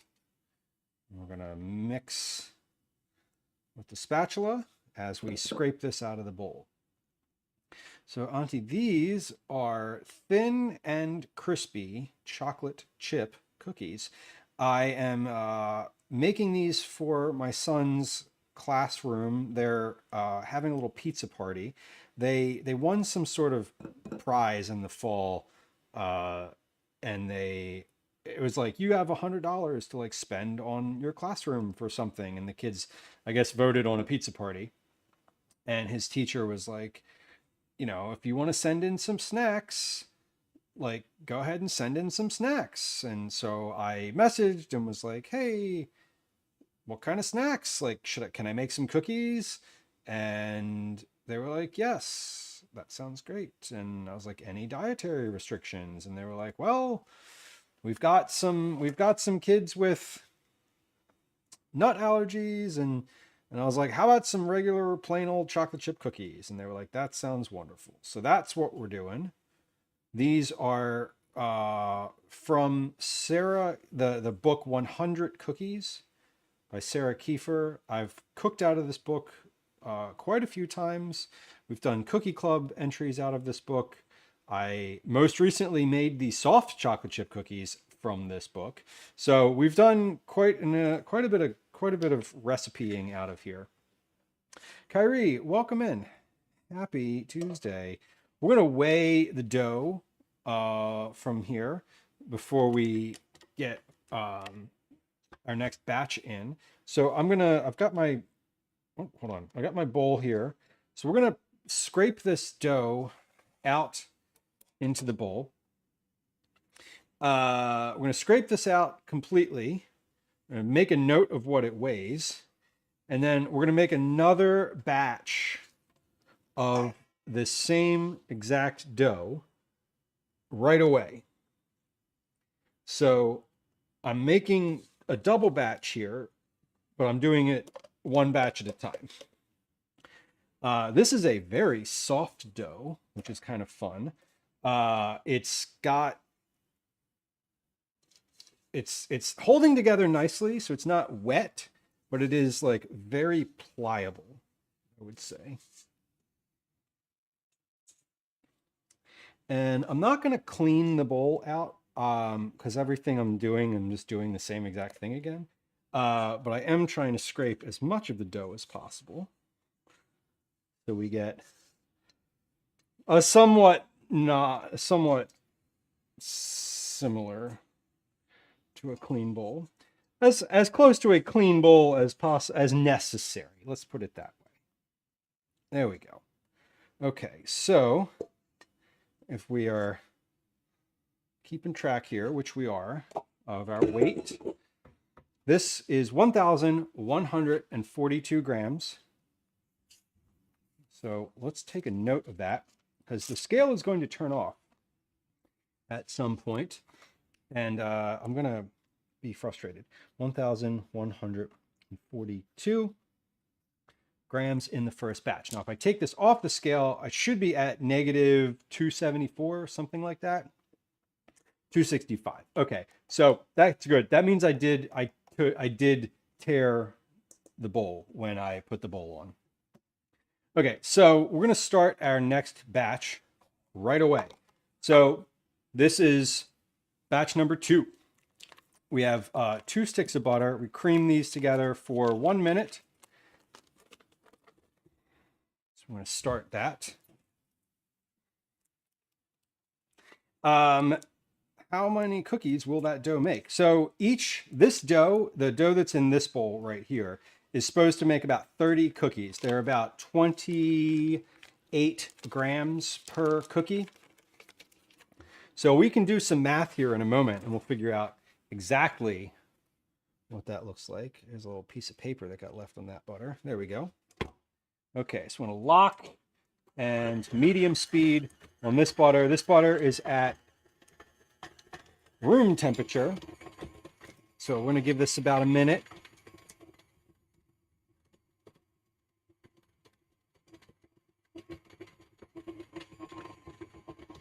Alrighty. Bread, hello. Heard dough, but it's not bread. It is batter, in fact.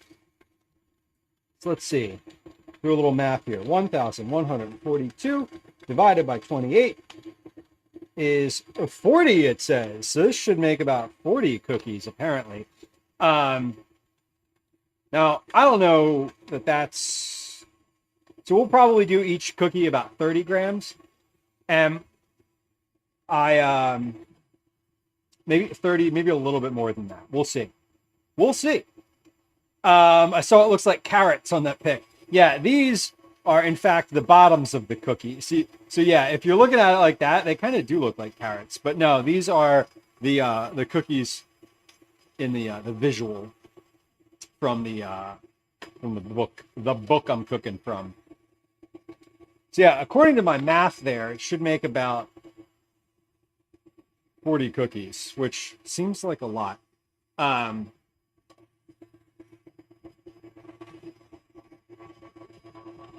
It's a classroom of like 30 some kids. So the recipe says it makes 30, which means I needed to double it at least. Okay. We have next step is to add the sugar. Add the sugars, beat on medium speed until light and fluffy. Okay. Excuse me. So we're going to add our sugar and give this another little scrape here. Hold on. There we go. Okay. And then beat on medium. 2 to 3 minutes until light and fluffy. So let's start my timer here. 2 minutes, roughly. And then we're going to add our eggs. Then our flour. And finally, our chocolate. So I'm going to give these about 30 more seconds, and then we'll scrape the bowl down.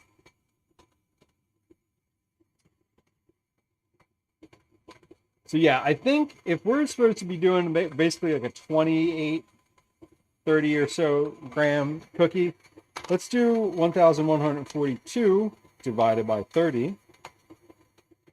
That's 38 cookies. So I think we'll do that. We'll make 30-gram cookies and we'll see how they go. Now, I don't know how big each of these cookies is supposed to be either. Like what the size of it. Like this is a, your regular like takeout container. Like I can't imagine they're that big, but I also don't, I'm hoping they're not like little mini cookies like this, right? Like I'm imagining them to be somewhere like a Tate's cookie, something like that. Tate's brand cookie. So about a minute and a half here. I'm gonna take this and scrape down the sides, scrape off my paddle attachment here. And I'm gonna scrape, no, what's in here right now is butter and sugar and the remains of the last batch of cookies, but butter and sugar. So we're creaming all of this together, essentially aerating everything. So we get this nice and crispy here. Okay, so about another minute and a half.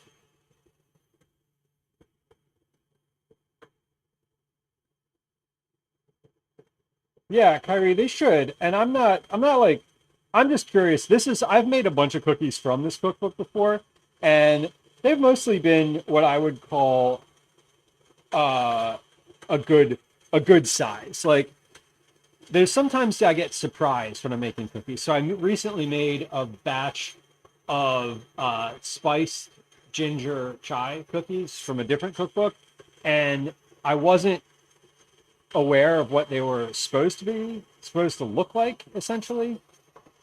And like they didn't spread at all.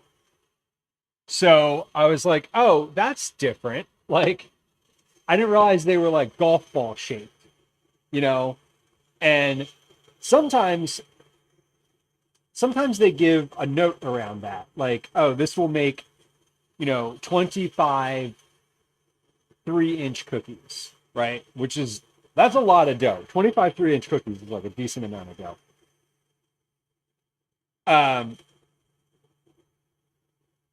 When I've made a recipe, I will usually write in the cookbook the size of the final cookie.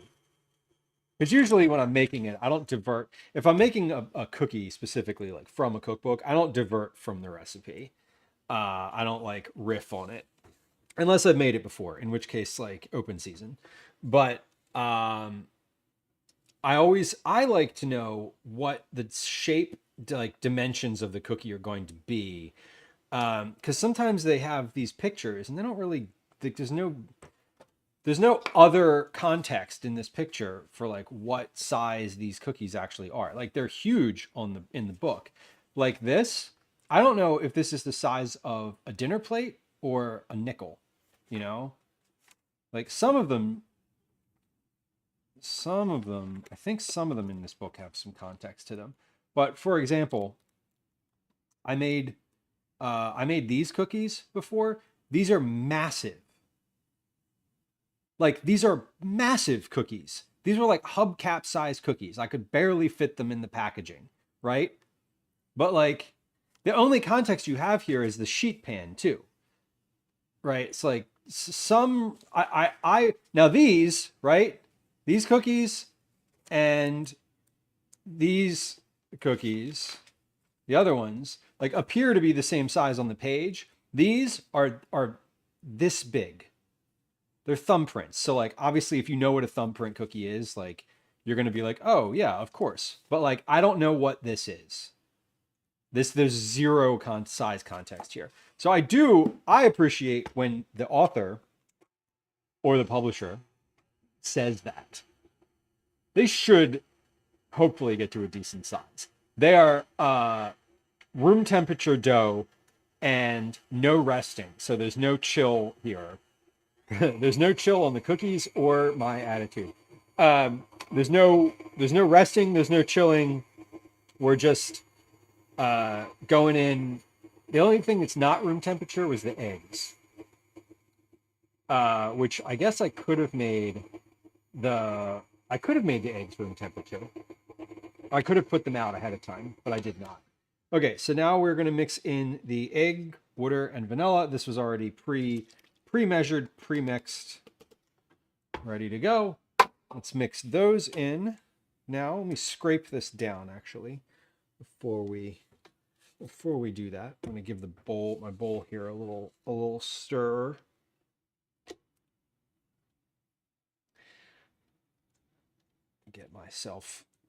Get the batter off the edge there. Okay. And we're going to incorporate our eggs, water, and vanilla. Again, I just want to mix this until there's no more yellow strings, essentially, in here. So that there's no... so it's smooth. Smooth enough. That's the goal. I still see a little bit of yellow. It's not quite together. It's not quite fully together.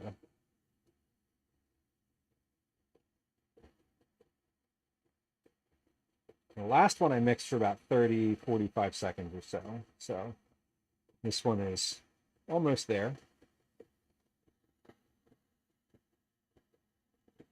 Now, it doesn't say just combined. It says mix on low speed until combined. Or to combine, specifically. Okay, that looks homogeneous. So now we add the flour mixture. Again, flour, baking soda, and salt. And I'm going to pulse this a little bit so I don't get too much spillover.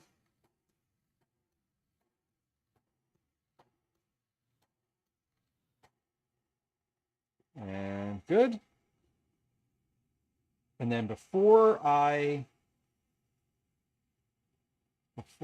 do this, before I add the chocolate, we're going to scrape this down. Mix, hello, good to see you. Mix, I just this morning tried to fix that, and I could not quite figure out the methodology. I couldn't quite figure out what how I needed to set that up to make sure it worked. So I want you to know that I was working on making sure that you had your sound command available, regardless of subscription status this morning. I did not get to finalize a solution. B, and C, it's really good to see you. I hope you are having a lovely start to your Pride Month. Happy Pride Month. Not only is it in my thoughts, it is literally on my to-do list. I keep a to-do list in Discord. You can even go to the Stream Dump channel in Discord. And if you go to the Stream Dump channel, if it has a little green checkbox or a little green check mark, if I have reacted with a little green check mark to this thing in the Stream Dump channel, that means I've done it. That means I've done it. Finished the thing, and it's still sitting there, but it is also functionally on my to-do list that is external to Stream Dump. Okay, we're gonna scrape this down. I'm glad you're here, Mix. I hope you're having a good start to June. I hope you and the fam and the farm are doing well.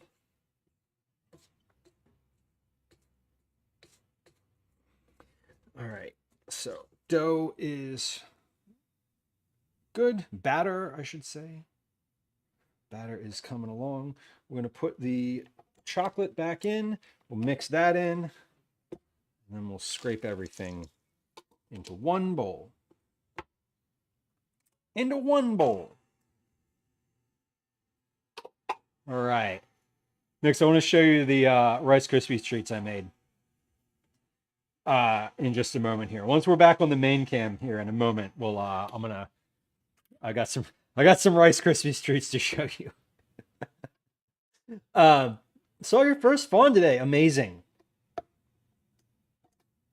It's baby time soon. It is baby time all across the animal kingdom. The foster cat situation here in Philly is popping off.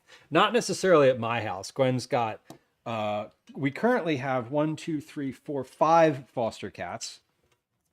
Plus 3 that live here full time. So there are currently 8 cats in the house. Oh! Clifford got adopted. As well. So fun new update. Update. Okay, let's weigh this batter. Just want to take this out. Scale is at 0. We have,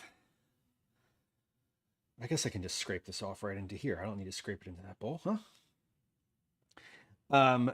We're going to weigh this, and then we'll add the 2 weights together to figure out how much our total volume of cookie dough batter is.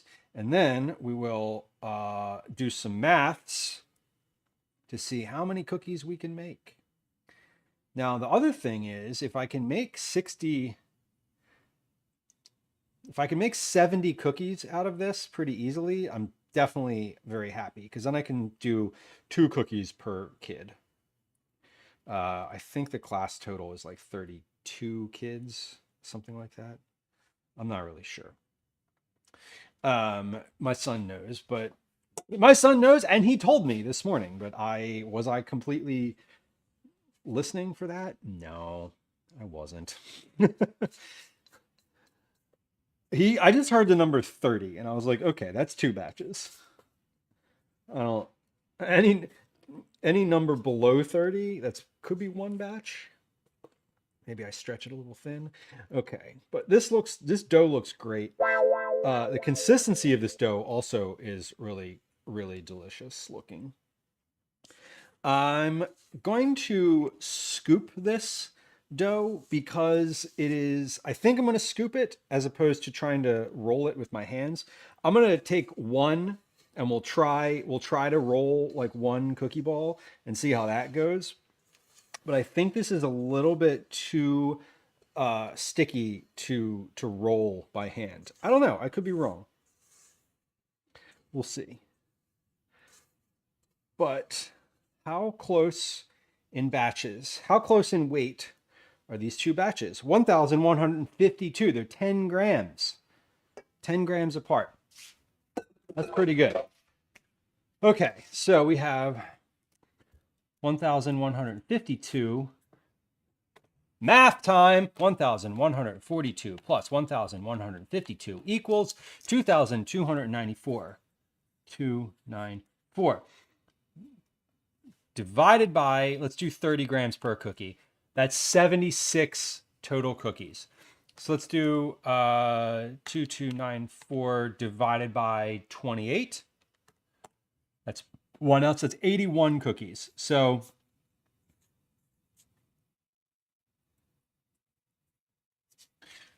let's do that math again. One more time. 2,294 divided by 30. Wait, that was 31. Oh, that was an even number. 2,290 divided by 30, 76.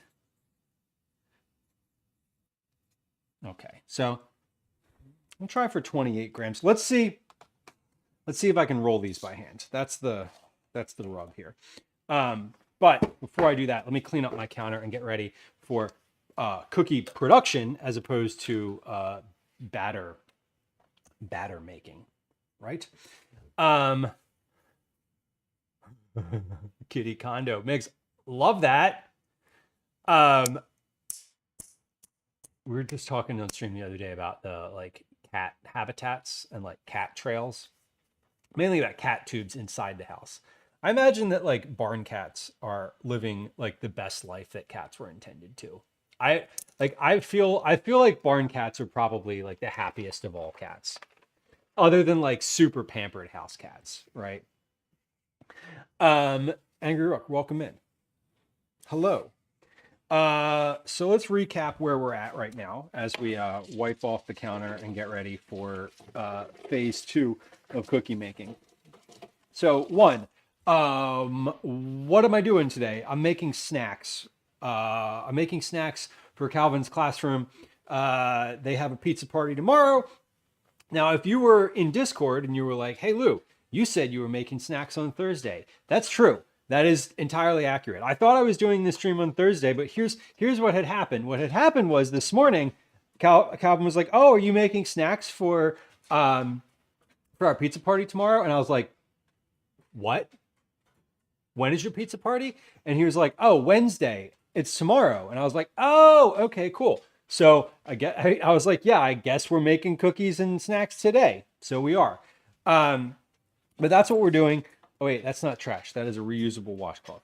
Wash your hands, Luke. We're making snacks. I made the cookie batter. That is on the counter. You can see that just to your left there on the stream. I also have finished making, have not yet cut up, but have finished making Rice Krispies treats. They look like this. Here they are. They have Rice Krispies, fruity pebbles, and rainbow sprinkles on top. These are Rice Krispie treats. We're gonna cut these up a little later. Maybe. I might not cut these up on stream. We'll see. We'll see what our timing looks like. Anyway, Warzy, cats with jobs. Yes. Cats love a job. Like, cats are lazy, but they also are extremely active hunters. And if you keep them engaged, they particularly enjoy that. So that is... A bored cat is a cat that will get into stuff. So I'm imagining like barn cats, the ones that sort of get to choose their own schedule, or the ones that are like living their sort of best life, as it were. Okay, we're gonna bake the cookies directly on the tray because I don't think I want to use aluminum foil for this. Rephrase. I don't want to use aluminum foil for this. It calls for using aluminum foil. We're going to try to bake them directly on the tray and see how that works out for the first one. If it doesn't work out quite the way that I want it to, we're going to switch gears and do these on like the silicone pastry mats. And if that doesn't work, then maybe I will reluctantly use aluminum foil. But we're going to try it this way first. Mick says when you rehome the feral trap cats, you have to keep them confined in the future barn home to kind of teach them the territory and the food place. Okay. Okay. That's cool. Yeah, I mean, you're like, if you just let them roam, then it's like, oh, this is just another place I have available to me rather than a place that I should be in. That makes sense to me. A pest control. Oof. Yeah, and again, cats with jobs. I was just thinking the other day, I was like, well, we are never ever gonna have mice in this house again. Ever. Anti-parchment. Warzy, I'm not anti-parchment specifically, although I guess I could use parchment for this. The recipe specifically calls for aluminum foil. So maybe I will just put them on parchment because, like, why not, right? Because I'm also reluctant to put them directly on the tray. I don't love ruining trays like that. So I think we will just use parchment. You know, that question, I hadn't like considered using the parchment, and now I'm like, yeah, I'll just do that. That's fine. Speaking of cats, Anne, welcome in. Not that Anne is a cat, but Anne, how is your new family member coming along? Anne recently got a kitten as well. I don't remember when you got the kitten, Anne. I just remember that you got a kitten. It could have been like 2 months ago. Makes you use the parchment like crazy now. I use parchment primarily, mainly if I'm baking. I prefer using the silicone mats, but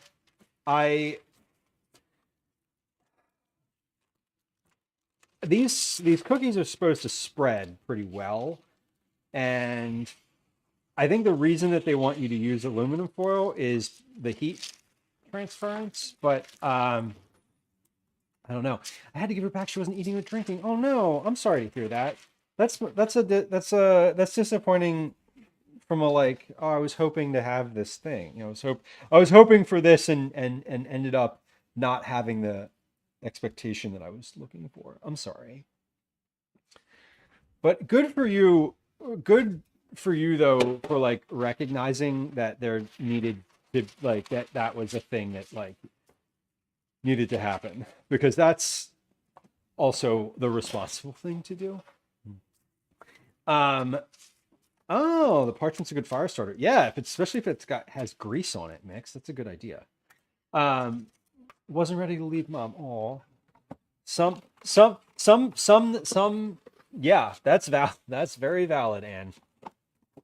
I feel like that. It's wild. Yeah, with the fostering situation we have here, it's definitely a. We definitely see them come in, and Gwen will often be like, these ones are good eaters, you know, or these ones are, yeah, this is definitely a scoop situation, because I just tried to like take a little bit of this in my hand, and it was super sticky. So we're not even gonna attempt. We're gonna do. Here's what I am going to do though. I'm going to use my finger to like get smaller scoops of this. So what do they say? Somewhere between 28 and 30 grams. That's the goal. That's the goal here. So we're going to do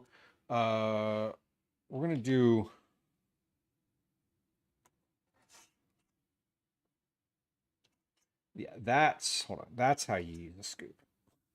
I don't use a scoop very often, so this is always kind of a novel. Every time I use a scoop for my cookies, I'm like learning the thing for the first time again, which is kind of annoying. Mix, enjoy your look. It's good to see you. I'm glad to hear about all the new cats, the new pest control situation. That sounds really fun. Honestly, it sounds like Gwen's dream. Oh, just a barn full. What do you got going on today? Just a barn full of cats. You know how it is. So it says to do 6 per tray. I'm going to do a little more than 6, because it also assumes that I'm using half-size sheet pans, which I'm not. I'm using full-size sheet pans. So I can probably fit more than that. So yeah, I'm going somewhere between 28 and 30 grams per cookie. That will yield me somewhere between 75 and 80 cookies total.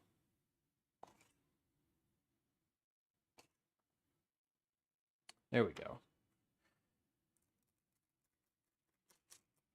Worzy says, I've always been confused by the discussion around silicone liners. I keep hearing they speed things up, but they slow everything down for me, which isn't a bad thing. But I don't make Krispie cookies either. One of the things, and Worzy, I'm with you. One of the things that I have done before that's helped with the silicone liners, because they retain heat too. The other thing is, like, with those liners, I like them. They do get hot. They transfer heat pretty well. But they also, in my usage of them, they take a little bit to heat up. So sometimes, and I've only done this a small number of times, but sometimes I will preheat my pans, not just my oven, but I'll put like I'll put the whole sheet pan in the oven before I use it with the liner on it, so that the liner gets hot. Because by the time I like fill the liner, fill the sheet pan with cookies, the liner's still pretty warm. And I have found that it seems to help a little bit. I'm not sure if that's like a normal thing to do or what, but I've definitely done that before and had my first batch. And this is for the first batch of cookies. I've had my cookies like come out better from batch number 1, as opposed to having sort of batch number 1 be like, not as good, and then batch number 2 was like, okay, you're good. And my reasoning was because I thought that batch number 2 was like, all right, these have now been sort of preheated. Okay, so 7.5 minutes is what I want, because then you rotate the pan. And I want 15 total minutes. So these are 3, 6, 9, 12. 12, 24, 36, 48. Oh, 4 pans per hour. 2 hours to bake all these cookies. I feel like I need to have more cookies per pan, or I need to put 2 pans in the oven at the same time. I need to like work more expediently.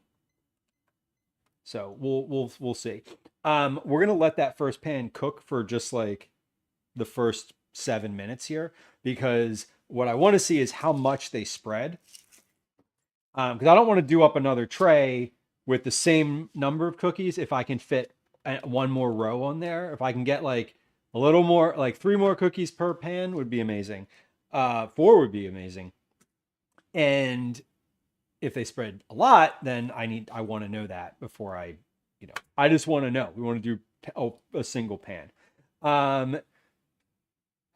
Yeah, Worzy, I do love the silicone mats though. I prefer them pretty much to I prefer them to parchment. I prefer them to foil. I prefer them to the regular pan, for the explicit reason that they fit the pan perfectly and you can use them over and over and over and over, and they keep your sheet pan looking nice.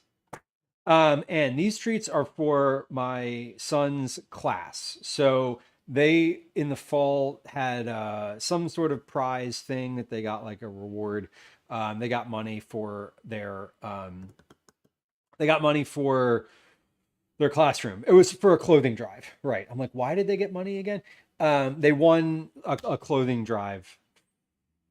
They drove more clothes apparently than any of the other classes, so they won money, and they chose to use it towards a pizza party. And so the teacher is using all of the money for pizza basically the teacher was like, I can get 2 slices per kid for this money.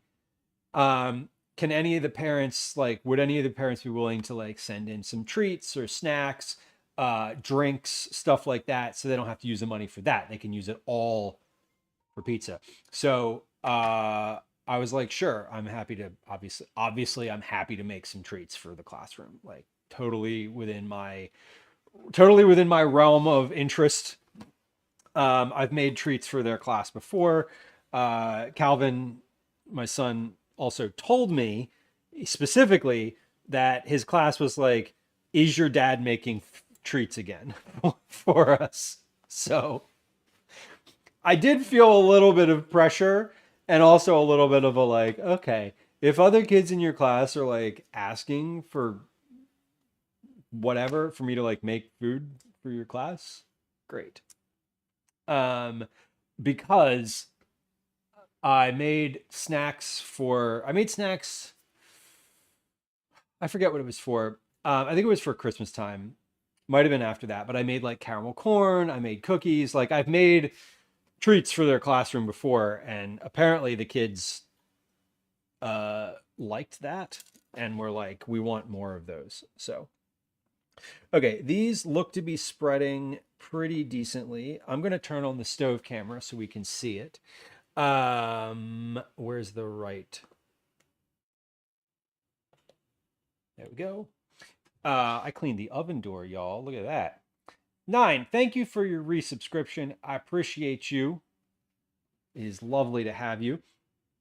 Thank you for your Prime sub. We love a Prime sub, especially a Prime sub. If you are an Amazon Prime member, you can subscribe to any Twitch channel for free every month as part of your Prime subscription, in addition to other benefits, which we won't get into because I don't know and don't care, because here we are. We're live. It's just Twitch.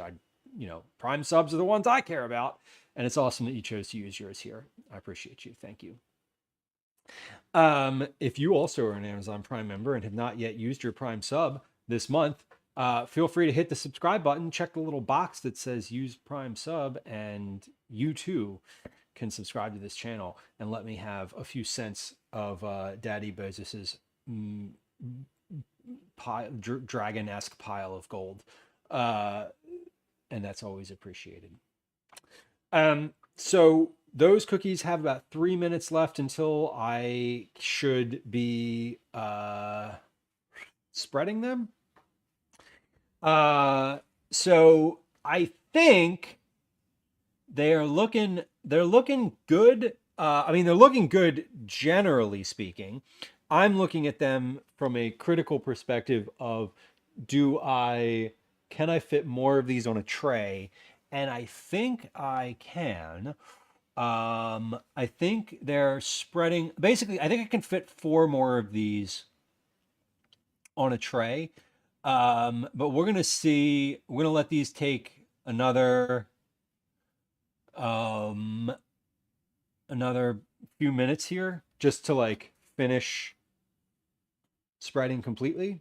In 2 minutes, I need to like rotate the tray.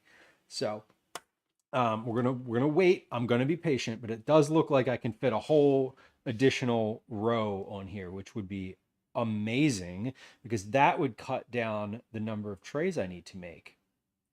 Every 3rd tray would be essentially a 4th tray. And yeah, totally understood on like disabling turbo too, because turbo's one of those things that I think if you're not familiar, also like, Lou, what are you talking about? What's turbo? Quick ad. Twitch Turbo allows you to pay Twitch money to essentially not see advertising anywhere on the platform. So no pre-rolls, no interstitial ads, like no ads on the platform. Twitch Turbo is roughly the same price as like Hulu or Netflix or something. And I feel like it's really only worth it if Twitch is your, like, not only worth it, but it's worth it, especially worth it if Twitch is like your primary source of entertainment. So if you're like, anytime you were like, I need to sit down and be entertained by media, if you're like going to Twitch first, it's worth it. But otherwise, yeah, I get you. I can definitely understand that. Twitch Turbo does give the streams that you watch some revenue, but it's not like a subscription. Not at all like a subscription. It's not the same level. All that is to say, cutting expenses definitely makes sense to me. I personally use Keep Turbo because I am one of those people who does not watch anything other than Twitch. I have 2 subscriptions online. One of them is Twitch Turbo, and the other one is YouTube Premium. And those are the only places I go for entertainment. Also, I now am glad that I held off because I am pretty sure I could not fit another row of cookies on this tray. These have spread quite a bit further even than they were when I looked at them last. 9 says it's worth it for you. Right. And if you're making, like, everyone's making those sort of determinations for themselves, right? Like, for me, it's worth it, but I also don't watch Netflix. So, like, I don't personally, I get my entertainment almost exclusively from Twitch. So for me, it's worth it. For a lot of folks, it's probably not. It's probably not. Okay, let's do another tray of these. Now, how am I going to... I'm going to also do a separate tray of these on the bottom shelf. So we're going to use 2... Basically, I need to make a few more cookies because I'm going to get caught up for time here. Like, time is going to become an issue. So I need to be able to make more than 12 cookies. I need to be able to make more than 48 cookies per hour. That's really the end of that train of thought. So what I'm going to do is I'm going to set up another smaller sheet pan, and we're going to do an additional 1, 2, 3,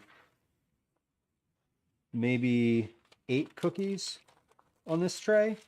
And we'll put these on the bottom shelf on the pizza stone. So these will probably end up cooking a little slower. I don't know though, because my pizza stone has been in there. My oven's been preheating since before I hit go live today. So it's been in there for a long time. And it's probably preheated pretty well by now. So the transference of heat should be fine. Yeah. Oh my God, Camille, right? 48 cookies per hour sounds like a very American measurement. It is an aggressively American measurement. Every time there's always some bullshit where it's like, well, it's about the size of a fully grown hamster. And you're like, just fucking give me the weight in grams. What is wrong with you? How many football fields, right? It's about the length of 3 Volkswagens. I don't know how many meters is that. Just give it to me in meters. Fuck. Okay. Sorry. This is nerve struck. All right. Let's calm ourselves down. Everything is fine. I'm going to restart my scale. There we go. Let's zero that out. All right, 28 to 30 grams per cookie. These do spread quite a bit. That was a lot of spreading that just happened in that oven there. And all in like the second part of that. The second part of the first half. Oh, what a terrible sentence that was. Um, so with 3 minutes left, I was through with 7, 6, 5, 4. After 4 minutes, I was like, I think I can fit a whole other row here.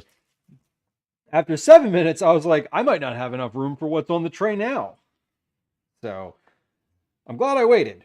And that's why I don't just start right away. I always make like a tester, some sort of like test batch, so that I know, oh, I can't, like, this is the right amount. Like, this is what the actual volume of cookie needs to be on this tray.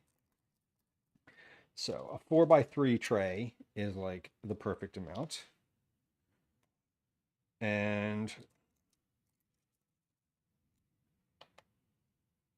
that is fine. Or just a little, it's just going to be a little slower than I thought. These cookies bake for a while.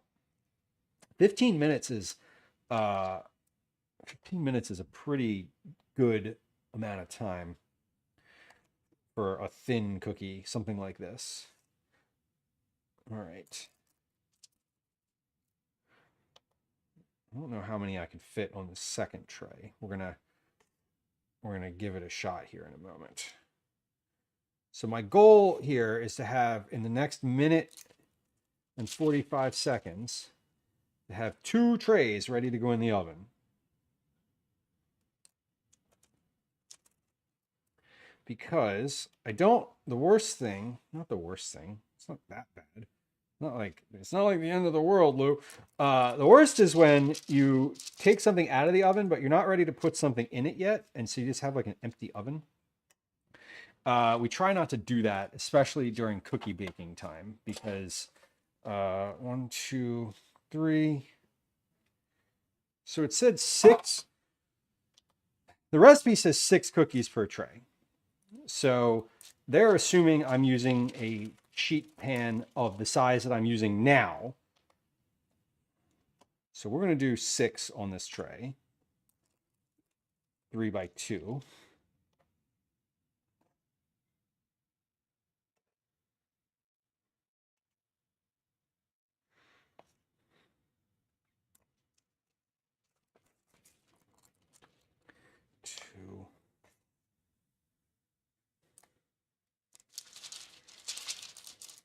And this dough is pretty sticky. So like once I get it to touch down onto the tray, it's staying there, and I can just kind of use the scoop to coax it out.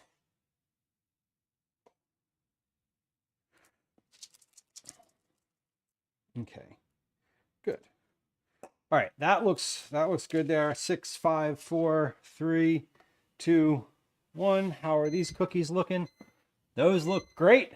What am I looking for? Cookies will spread, bake, rotate, bake until light golden brown, 15 to 17 minutes. So these are minimal amount of time right here, 15 minutes. Those look light golden brown to me, so we're gonna get these out. These look great. Yeah, they look good, and they're browned around the edges, which is great. So we're gonna pop this next tray in. We got 1 tray on the top. 18 cookies going in the oven, and start my timer again. Wait. Okay, 18 cookies in the oven. Timer is started. Let's put these that we just got out on the tray. So here are, if you want to see some fresh out of the oven cookies, these are still quite molten, I would say. This is what they look like, fresh out of the oven. They are quite thin. So that is a very thin chocolate chip cookie. We're going to put these on the cooling rack over here. Once I've rotated this tray in the oven, I can take these off of the sheet pan. So let's fill the next tray with cookies. So we'll do some on this tray, and then the next one, we're gonna get our. We're just gonna keep moving here. The parchment seems to work pretty well. I don't think I need to make any adjustments. I think parchment is just fine. Also, these cookies are so much bigger than I thought they were going to be. Gwen, I am tracking to do that. I had planned on doing it. If you want to, feel free to express that, but I was planning on doing it today. If you need me to, great. And if you want me to, also fine. But yeah, I'm planning on doing karate. I should say that I have computer things that I saved to do during karate today. I am 100% able to, and I am planning on finishing stream before then anyway. And as far as timing goes, I'm on track for finishing stream in plenty of time to do karate. So if you come home and you have the energy to do it, great. And if not, like, totally fine also.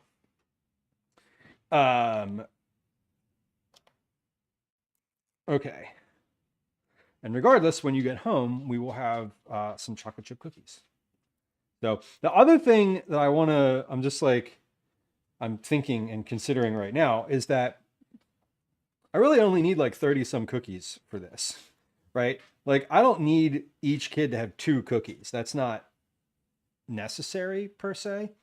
Gwen, enjoy your lurk. It's not necessary for each kid to have 2 cookies. So if we don't get that, that's also like totally okay. I think what I'm going to do after this tray is I'm going to cut another piece of parchment so that I can do a whole other like big tray worth while that one cools, because otherwise I'm going to be idle. And I don't want to get into the oven. Things are finished in the oven, but I don't have anything to put in the oven. That is the least desirable situation. So we're going to cut another piece of parchment so that I can make another big tray worth of cookies while that tray continues to cool. So I'm trying to keep my cookies here to 28 grams, which would put me more in the 80 cookie range total. Ideally, I would love to have about that many so that I can send like 60 cookies to school and then have a bunch left over for our house, because I love chocolate chip cookies and would kind of want to have some around. That's definitely the goal. How are these looking? More importantly, how are the ones on the bottom looking? Whoa, the ones on the bottom have spread even further than the ones on the top. And again, I think that's because of the pizza stone being really hot already and like well heated up. So that's a good thing. I love to see that. Let's get this other sheet pan over here. Now this has cookies on it. They're still cooling. I can't put them, I don't want to take this off of here yet. I don't want to take these off of here just yet because it says to wait 10 minutes. And so we're gonna do that. But let's make another piece of parchment here so that I can get my sort of next batch going. That looks to be about right. And then what I'll do is I'll just put this on the counter and I'll sort of take this off and then drag these onto the pan here, because they're not balls. They're pretty sticky, and they should stick to the parchment when I put them on and kind of drag it. So I think I'll be able to do that. All right, Timmy, welcome in. Happy Tuesday. It's good to see you. Robbie, hello. Welcome in, y'all. Friends who are joining the stream. We are in the midst of making some cookie stuff. Cookie stuff meaning cookies specifically. We are going to. Oh, awesome! It worked. Sorry, we got a raid, and so I was like checking something on my computer. One of the things I set up for today was a raid specific thing that the bot does. Anyway, you don't need to know that, but suffice it to say that the stream is no longer in followers only chat mode, which is awesome. Man, you're playing Game Boy Advance Zelda. Was this, so are you just going through the Zelda catalog now, right? I remember last week it was Wind Waker, right? This week is Zelda, the Game Boy one. How do you play Zelda on a, how do you play a Game Boy game on the computer? We're using an emulator. That's pretty cool. Switch 2. Okay. Well, never mind. I guess that answers my question directly. Let's take a look at these cookies. We have some cookies in the oven. Hey, you want to see some cookies? Here they are. Just a moment here. We're going to open the oven, rotate this tray around, and we'll you can see them without the yellow tint. Here we go. Opening, rotating. Surprise, there's cookies on the bottom too. I'm going to rotate those. Rotate these. The ones on the bottom tray have to be a little further from each other. Noted for next time. Okay, beautiful.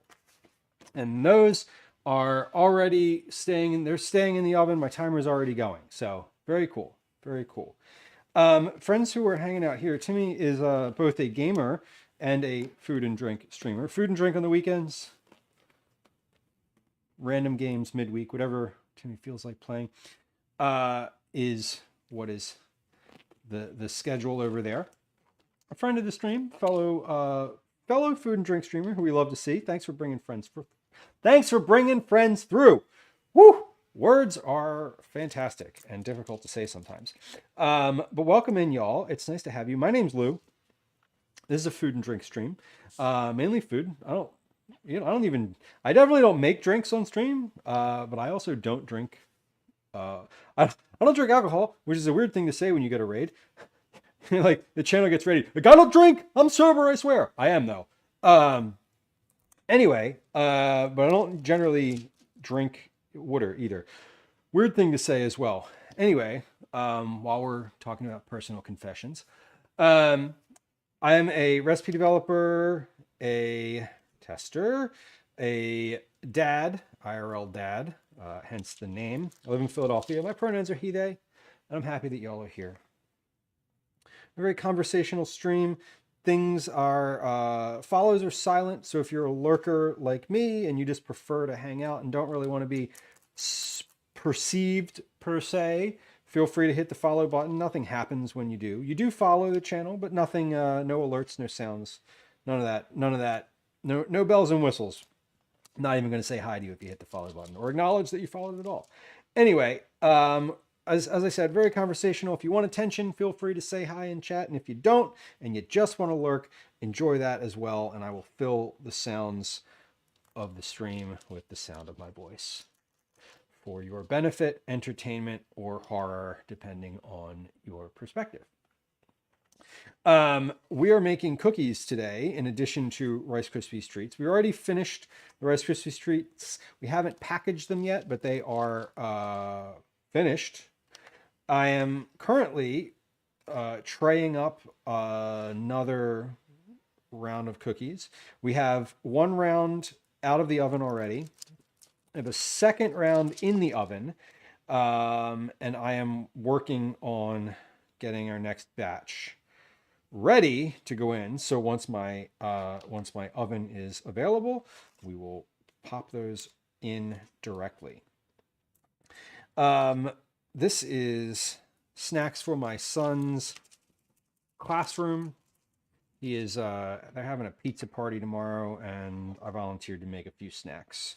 So we're doing some cookies. Again, I made some Rice Krispies treats already. They are cooling on my table, out of view, and we're in the middle of cookie making. This is, that is what's happening right now. So,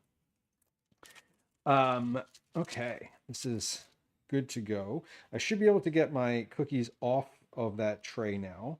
So let's see. Let's get these. So these are ready. I have a tray here that is ready to go in the oven. I have two trays in the oven, one half sheet pan, which is this size, and then another whole sheet pan, which is the size that is, you can see just under the camera here. Anyway, enjoy your lurk. I hope you have a good rest of your Tuesday. I'm going to move this over to the oven. Let me rinse my hands here.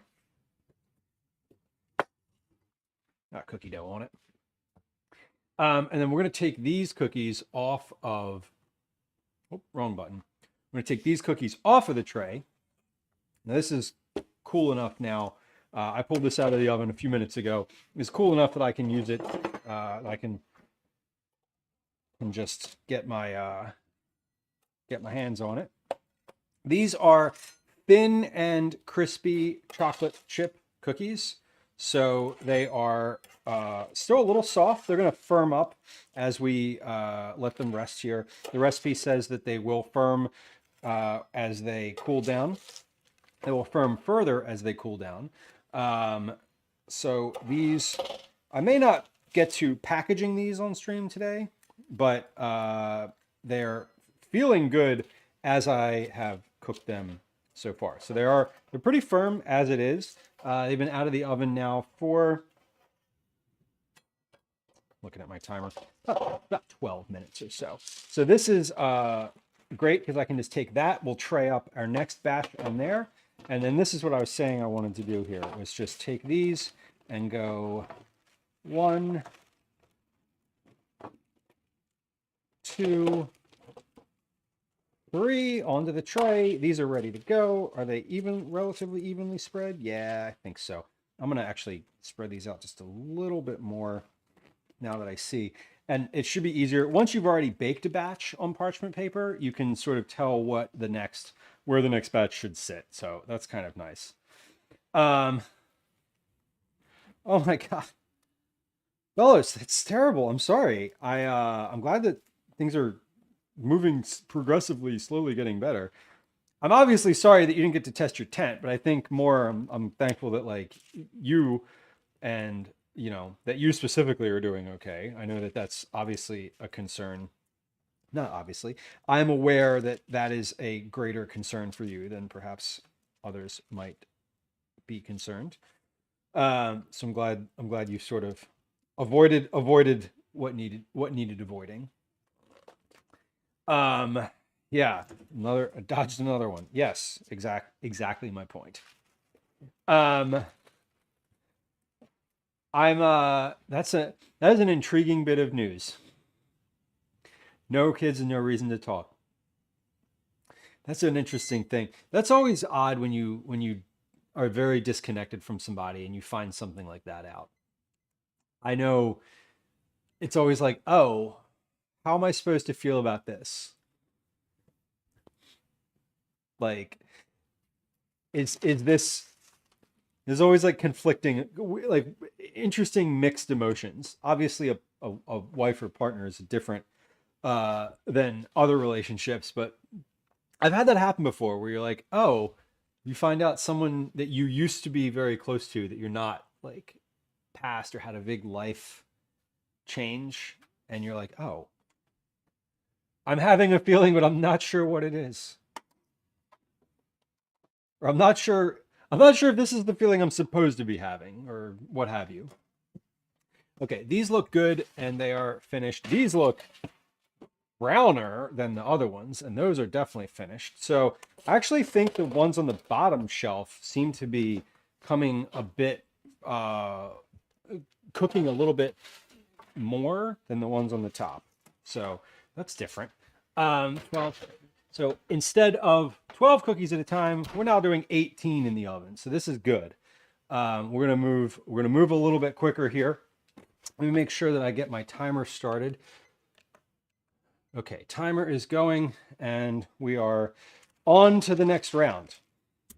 So we're gonna start traying up cookies on here, and then I need to cut a separate piece of parchment for my other tray here.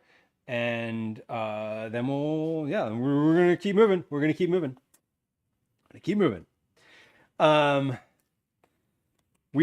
it's very odd to be like, surreal caretaker is a good word for that. It's just odd to be like, what is this? How am I supposed to feel about you have feelings about the past, but then it's like, but there's a reason I didn't know. There's a reason that this news didn't arrive immediately. I had this happen recently with someone who I was close with in high school, who was a friend of mine in high school. And I rejoined Facebook a while back and was like, I rejoined it. I completely locked my profile down after the fact because, like, Jesus Christ. I rejoined it to be part of like a school group. Anyway, and I like logged onto my graduating class's Facebook group for some reason and found out that someone I was like friends with for like 3 years in high school had passed. And I was like, oh. And like, this was like 2 years ago. Like, it wasn't like they had passed like 2 years ago. And I was like, oh, weird. Like, I didn't feel bad that I didn't know. It was just like when you haven't thought about somebody in a long time, in like a while, and then you find out the next thought you have about them is like, oh, they're gone. That's odd. It is surreal, caretaker. I think that's probably the best word for it. Bacon Jam, KBJ, Kosher Bacon Jam. Welcome in. Happy Tuesday. It is generally a happy Tuesday, despite a conversation about knowing about understanding loss. I think that's just part of it. It's part of life. Part of everyone's life at some point. Yeesh. Okay. We're making cookies today. Kosher bacon. How are you doing? Things happen that you can't change. Ain't that the truth? That happens every day. It needn't involve death. All right.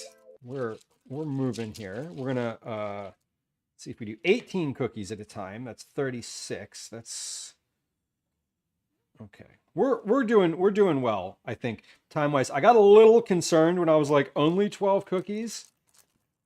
12 cookies every 15 minutes is not a great throughput when you're trying to make a big batch of things. When you're trying to make a lot, 12 every...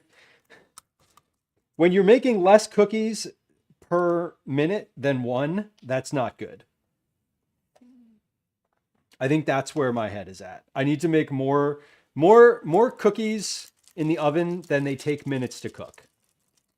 That is actually... Now I'm saying that out loud for the first time, but I think that is a good rule that I would love to like kind of keep in mind for things like Cookie Club.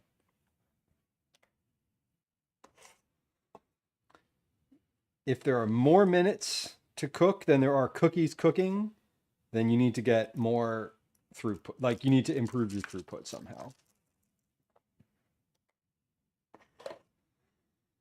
Okay.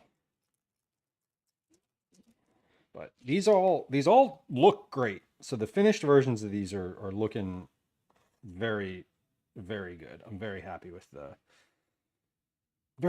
output so far. The first 2 batches look great. All right. Last one on this tray. I'm very focused on the weight here. This is I don't often use a cookie scoop, so this is also an exercise in a thing that I don't do very often, which is like this very wet dough or wet batter, and having to use a scoop.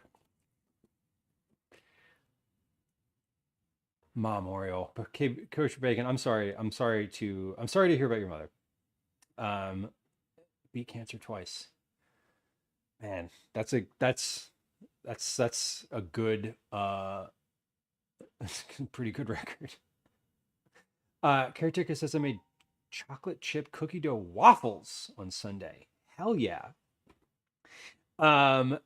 Yes. Caretaker, yes. Weighing the thing is always the right move. Even if you're just like weighing it for your own information. That's excellent. Lomac, thank you for your tier 3 resub. 9 months, tier 3 sub. I appreciate you very much. These cookies are not for Cookie Club.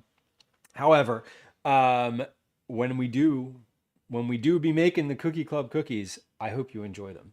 Tier 3 subscribers get cookies every month, no matter what. Not no matter what. If you ever didn't want them for some reason or like whatever, needed to pause your subscription to the cookie situation, you could always just tell me and I won't send them. But like, if not, I'm just going to send them. Anyway. Cool. Did you get my package? I have not been to my P.O. box in a little bit, so I did not yet. I haven't been to the P.O. box in probably about 2 weeks now at this point. I will probably be over there. I'll be over there if not Friday. I will say this. I will definitely be over there next week to mail cookies, because we are doing Cookie Club on Tuesday. So the latest I would be over there is next Wednesday. And I know for a fact that no matter what, the Lisas will save those packages for me, because I've asked them before. They've been like, there's a thing, it says when you go to the post office, there's a thing where it's like, if you don't pick up your package by X, within X days of it being delivered, we're going to return it to the sender. And I mentioned to Lisa at one point that I was like, I had anxiety over that. And she was like, Lou, we're never going to return one of your packages. She was like, I would never do that. I'm just going to keep it until you show up next time. Don't worry. And I was like, thank you. So I now have less anxiety about going to the post office. 6.5 ounces for Belgian waffles. Cook for 7 minutes. And then they don't disintegrate while moving. That's the important part. That they stay in a whole form. Okay, these are good, and we've rotated, and now we are back to bacon. Back to baking. All right, these are finished. I have another couple trays that are finished, ready, almost ready. I guess these are ready. Let's see. It says wait 10 minutes, but like that was 8 minutes. I think we'll probably be okay. Let's see how these come off the tray. Oh yeah. 8 minutes is plenty. These look great though. I am so my partner Gwen likes thicker, chewier chocolate chip cookies. I personally prefer the thin, crispy kind. Last time I made chocolate chip cookies, I made them, I gave her the choice of which ones to make. So this time, that's why I'm making the thin and crispy ones, because I'm using the same cookbook as the thin ones. Sorry, I'm using the same cookbook for these that I did the chewy ones from, and the chewy ones turned out really well. So I am hoping these so far, the initial cook time, texture, everything about cooking these so far has been easy and like exactly as predicted. So I think that's a good thing. We have a tray ready to go in the oven. And then we have an additional tray here. These are a little smaller tray, but these look great. I'm sure they taste fine. I have not tasted one of them yet, but that's because I am in the midst of getting cookies scooped. And I don't want to stop to examine and enjoy just yet, because I know that they're going to be fine. So I have trust that they're going to be fine.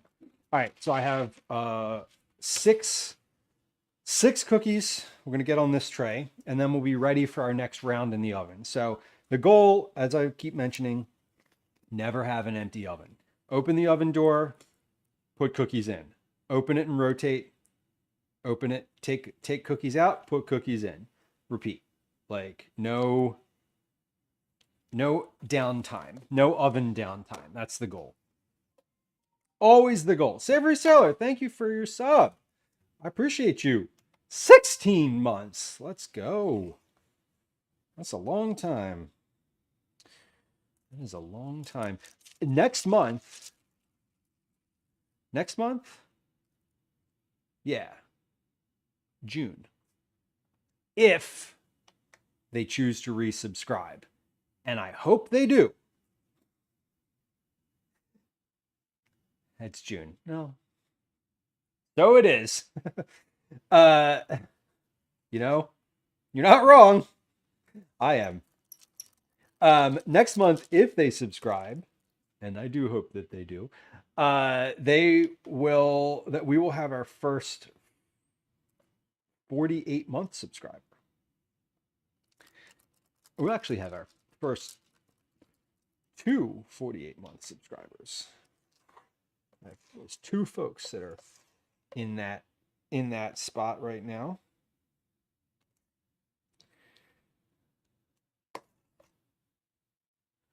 Which is kind of amazing. Sorry, that came off wrong. No, see, here's the thing. Savory Sailor. I keep forgetting that it's June. It's only June 2nd. So, to be fair, this is the first time I've really had to say what month it is, or I've really said what month it is out loud.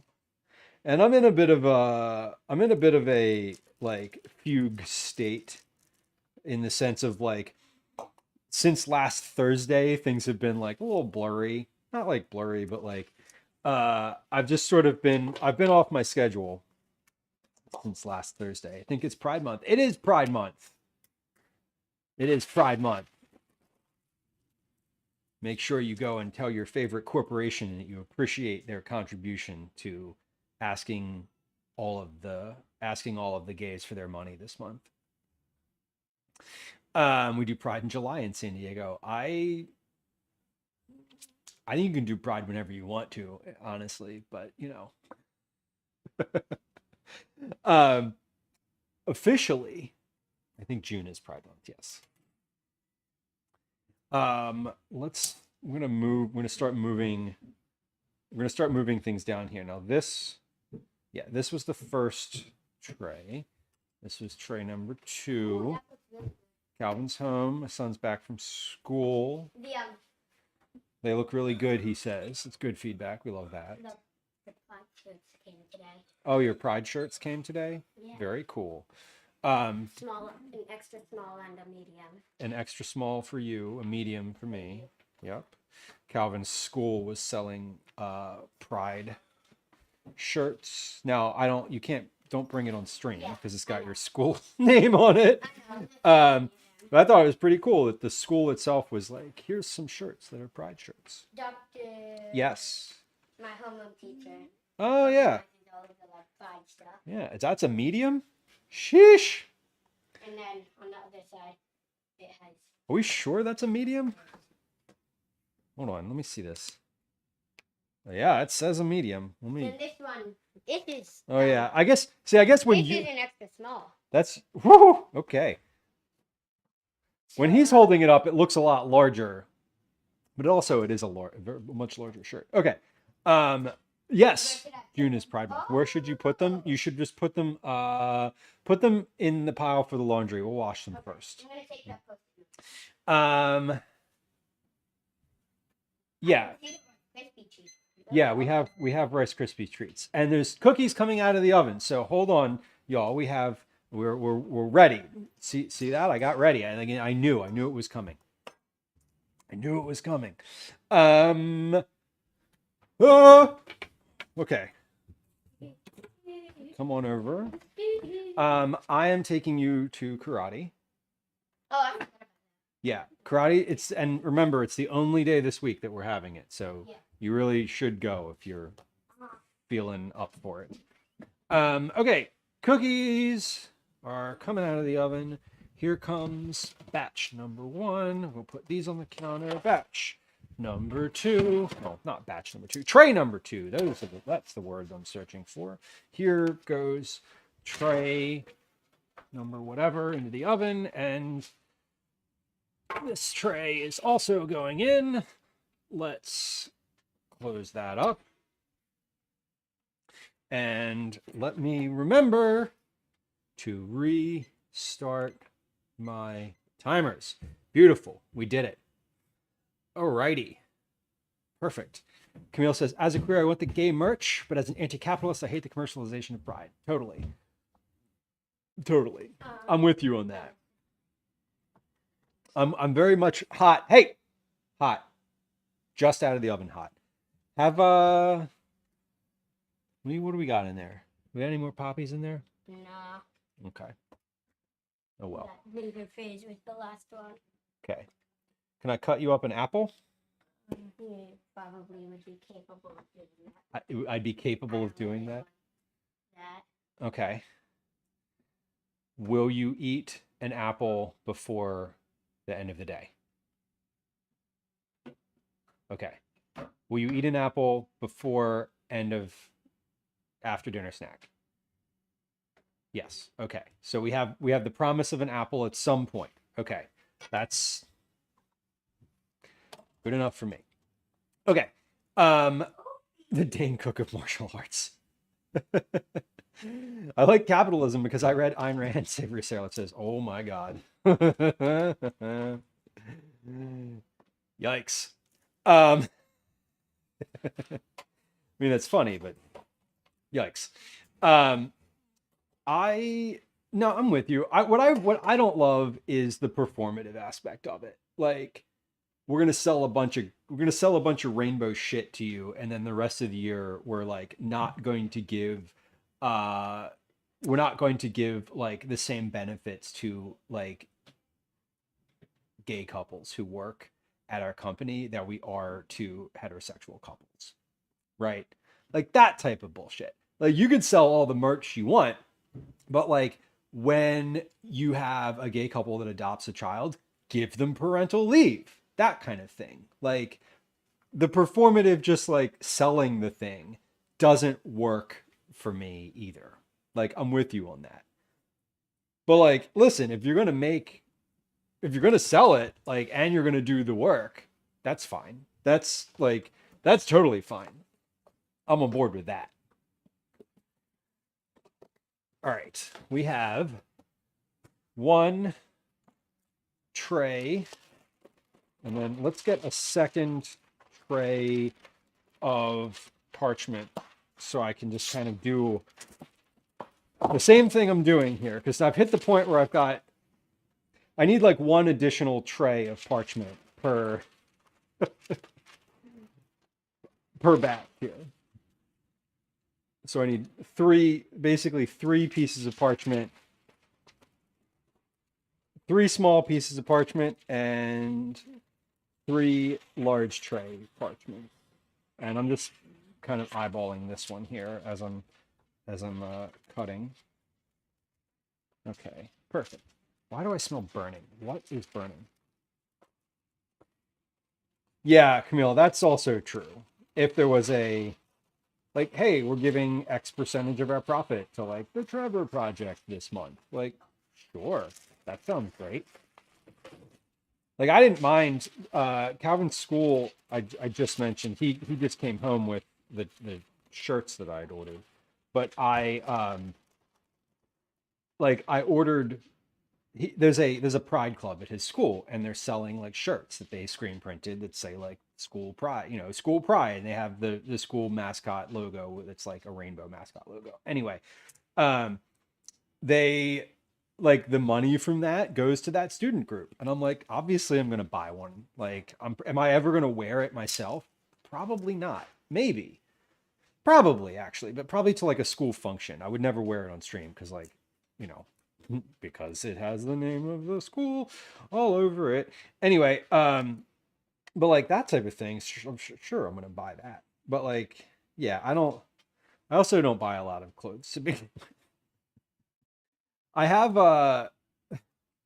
the one hat that I have that I've worn a couple times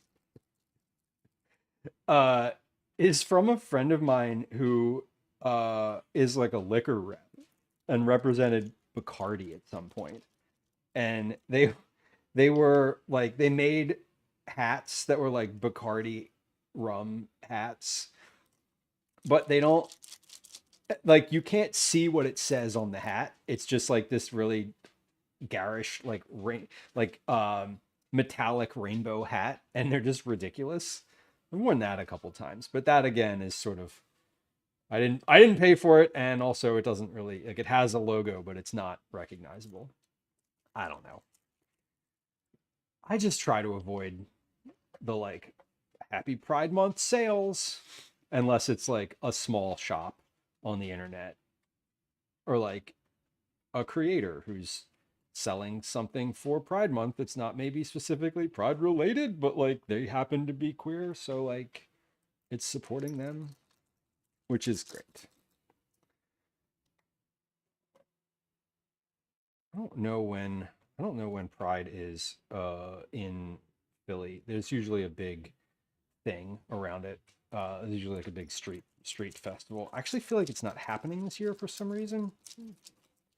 It was this weekend last year. It was the first weekend in June. So that's what's making me think about it. Cause I'm like, is Pride this weekend? I've been so out of the loop for like anything. I went last year. I was thinking of live streaming it, but then I didn't because I was like, kind of just want to enjoy, kind of just want to go and like not do live streaming while I'm here. All right, we're going to rotate the trays in the oven in just a moment here. I've got a little private, one more round in the oven. We're looking good. Moving through the additional six cookie dough pieces, or an additional 6 cookies per 15 minutes. Saved at least, let's see, 6, 12, 18, 24. That saved 30 minutes of time. Just right out of the gate. That's great. Okay. Daisy is nosing at the door. Perhaps Calvin will get to that. And if he doesn't, I'll yell, and then he will.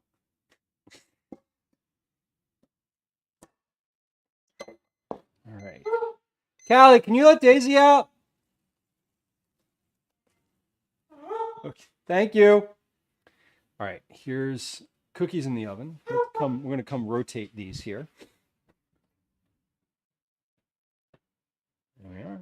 There's tray number 1.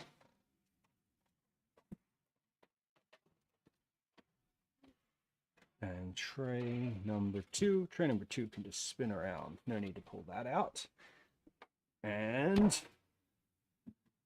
good. Got another few minutes on those. I'm going to finish this big tray And then we'll have just enough dough for a few cookies on another small tray, and we are good. Like, we're good to go. So that's fantastic. We're gonna end up. How many cookies are we gonna end up with here? I need to, once I've got all of these on the tray, I want to count. So I'm gonna need to start stacking these again in a moment, because in 6 minutes, I'm not going to have any space to put these cookies when they come out of the oven. So let's finish with this dough, and then we'll quickly turn our attention to where do we put those trays of cookies when they come out. Okay, we're moving here. This is going well. I had a lot of nerves when I looked at, not nerves, I had a lot of, I got very anxious when I looked at how long these needed to stay in the oven and how many I could actually fit on a tray. But again, preheating the oven with that pizza stone in it has paid off, because I've got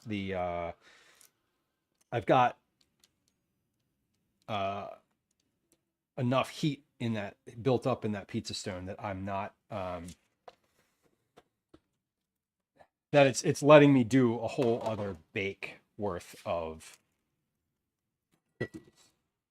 Okay. Usually what happens when I've got the oven kind of going is I don't want to put things on the pizza stone per se, because they are, it hasn't had enough time to like really fully heat up, and it gets, the cookies that I would bake on that take a little longer. Today, I preheated my oven. I started heating my oven before stream. I even went live today. So the pizza stone was in there just getting hot for the whole time I was talking at first, and then the whole time I was doing the Rice Krispie treats. So we ended up, and I'm glad that it was, and I'm glad that I ended up doing that, because I ended up needing, really, it ended up being a benefit. Did I need to do that? No. I think I would have had just enough time to finish baking before I needed to end stream today. But I'm glad that I ended up not. I'm going to have a little extra time in order to like taste some of these and cool them down and like put them in bags to package. So that was the goal today, was to like finish the work of the cookies, so that I didn't have to do that later this evening. Because later this evening, I have a PTA meeting, which is great. Okay, so these are good. Let's get this next tray off, and then we need to tray up a few cookies onto here before my timer goes off, which is in 3.5 minutes. And then I will turn my attention toward stacking what we have. All right, those are good. These are ready to go in the oven. I've got a few scoops of cookie dough left in this bowl, and then that'll be it. That will be it for our dough. Once I'm finished that, I want to count how many cookies we have, because I wasn't counting as we went, and I don't think anyone else was either, so I don't actually know. All right, we got like 2 cookies worth of dough left in this bowl. Maybe 3. So we're just going to pop those right in the middle of the tray. And let's see. Definitely 3. Okay. Oh, it was more than I thought. This was like thick along the edge. All right, great. Let's see. Zeroed out. 28 grams. Look at that. Got that second to last cookie right on the nose. And then this is the last one, no matter how much it weighs, because there's not going to be enough for another one. So we are doing good. We got 3 on this tray. And that is the end of them.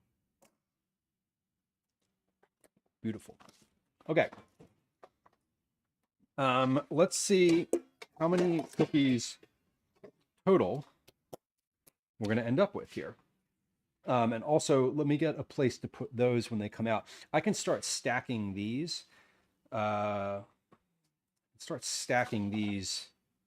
they are cool enough now that they're not going to break. Okay, 3, 6, 9, 12. Wait, 1, 2, 3, 4, 5, 10, 15, 30, 42, 45, 48 plus 50, that's 50, 62, 60, 63 cookies. So that's less, like my math was good, good enough. I was expecting somewhere between 75 and 80 cookies. So we're a little under that, but I was also doing that math at 28 grams. Some of these were between 28 and 31. So across that number of cookies, that seems fine. So this is good. We're doing all right. We definitely have enough cookies here. I'll probably send maybe like 40 cookies into the classroom, and then I'll keep like 20 for the house here. Something like that. I think that's pretty good. Oh, wait, I forgot that I had a whole other tray underneath of the ones in the oven. That's right. Okay, hold on. Let's get those out. Yeah, Sky Blue, I did. I did actually forget. Yeah, I was like, ooh, why don't I have that many cookies? I'm like, oh, my mouth wasn't that off. Okay.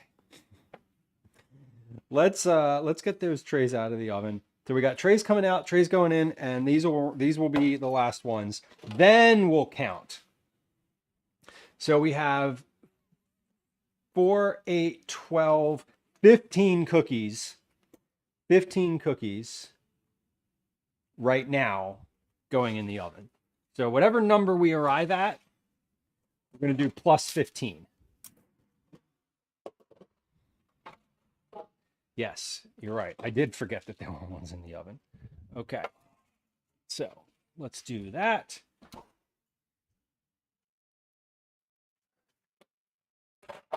And let's come back over here. All right, so now we set our timer. Start my timer. Hold on, I'm going to say it again. Start the timer.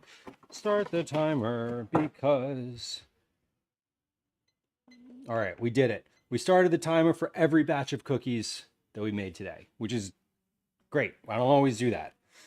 5, let's see, this 15, 30, 15, 30,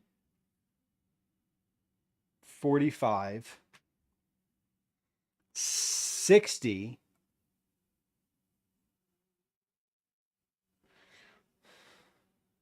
78. 78 cookies. Okay. 81. Hold on. I'm going to do this one more time. 15, 30, 45. 15 in the oven is 60. 72, 73, 74, 75, 76, 77, 78, 79, 80, 81. 81 cookies. 81 cookies, which is the exact amount of cookies I was supposed to have according to the recipe. Literally the exact amount of cookies. That's kind of great. I'm not gonna lie. I'm pretty happy about that. And these are good size cookies too. I don't think these are I don't think these are like eat 2 cookies. I think for me, these are thin. So these are like eat 3 or 4. But I think from the like classroom perspective, if you're eating these with like pizza and other snacks, I think 2 is certainly an okay number. So let's stack some of these. 3. So these are trays of 15. So we're going to do, let's do stacks of 5. 5. 1, 2, 3, 4, 5. 1, 2, 3, 4, 5. So we yeah, stacks of 5. And then I don't really know how to package these because I don't, because I can't really vacuum seal these. I think maybe we'll just put these in a box. Do I have a small box? Do I have a box? Of course I have boxes. I have plenty of Cookie Club boxes. I'm just going to put these in a Ziploc bag, honestly. I'm just worried about them being transported to school, like in a backpack. Because I'm not driving them there. I'm certainly not taking them on the bus. 1, 2, 3, 4, 5. Yeah, these all they look pretty good. My only critique about these, if I'm going to give any type of criticism to them, is that they're different shapes. They're not all like perfectly round, which is not really a strong critique. Like they don't need to be perfectly round. Like that wasn't the intention. So not really critiquing them in that way. Just it's more of an observation, I would say. Less of a concern or criticism. Okay. But let's put those there. I'm going to move these cookies off of the stove onto my counter because I will forget that they're there otherwise. I'll be like, where did the rest of the cookies that I was expecting to be here go? Okay. So those are good.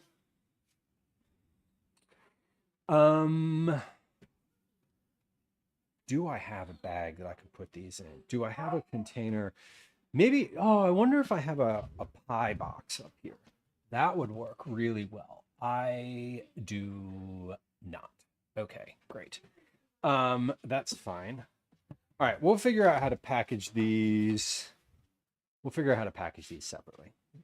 I think it's time we should taste one of these, though. I do. I think that we need to make sure that these taste good, too, because they look good, they feel good, they are thin, and they look crisp. So let's see if they are adequate taste-wise. The only thing they might be is a little bit saltier than they're supposed to be, according to the recipe, because I used salted butter instead of unsalted. And I put the same amount of salt that the recipe called for. So, like, maybe that might happen, but we'll see. All right. Let's pick one. Let's pick one. This one looks good.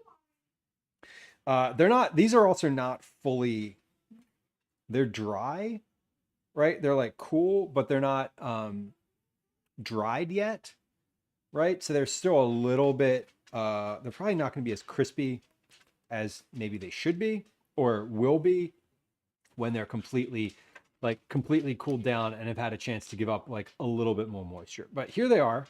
This is the thin and crispy chocolate chip cookie from Sarah Kieffer's 100 Cookies Cookbook. It is thin. This is what the bottom looks like. It is certainly browned and crispy.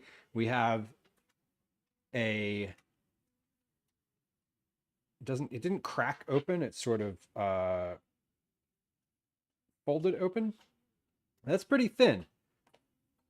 Let's see how they are. That's a good chocolate chip cookie though. These are certainly crispy around the outside. They're not crispy in the middle yet. They're just a little chewy still, but that is just fine. They're going to be, when these are like fully cooled down, the whole thing is going to be dried out a little bit more. And these are going to be really good. I'm very happy with this. Definitely a crispy edge already though. That is amazing.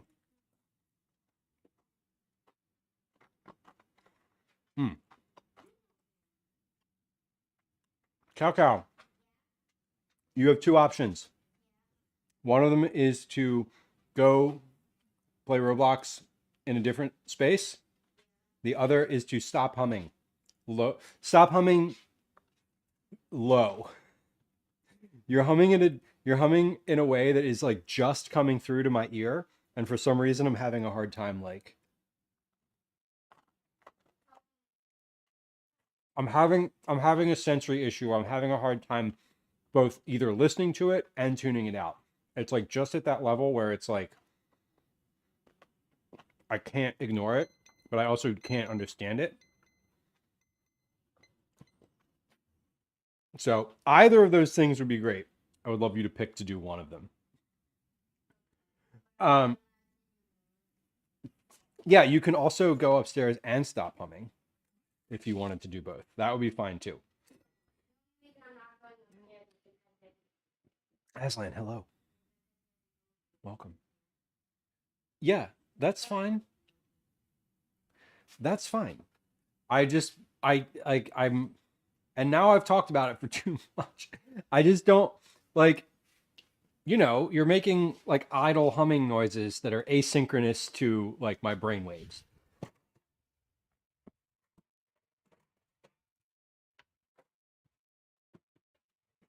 All right, so we're rotating the 3 on the bottom shelf.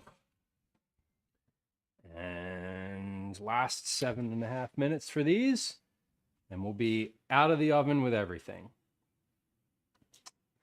Fully finished in the oven after this. I think I need another one of these cookies. Honestly, I think that first one I tasted was fine, but I don't know if they all taste like that, so we need to try another one. Cal, would you like a chocolate chip cookie? What? Would you like a chocolate chip cookie? They are for your class, but I made some extras. I would never, ever, well, I would never intentionally only make enough cookies for the thing that I was making them for. I'm always I'm always going to make a few extra for the house. Whether it's cookie club, school stuff, whatever. But these look great. I'm very, very pleased with these.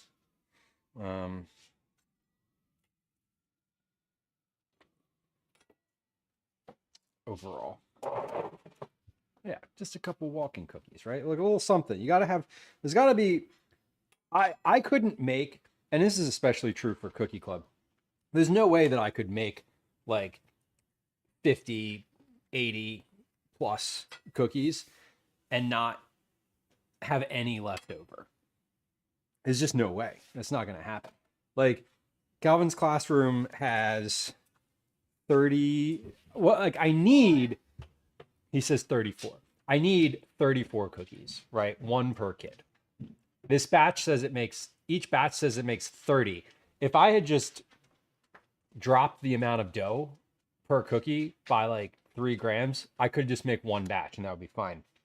But I made 2 because you gotta have 2. Wait, I thought that you said there was like 81 or something. There were 81. Oh, but then you ate them? Well, there's 80 currently. I already ate one. Put your Roblox down and try one and tell the chat what you think. Well, I'm gonna try. This is your brain on Roblox. No, it's not. It takes a full 5 seconds to say no, it's not. What game are you playing?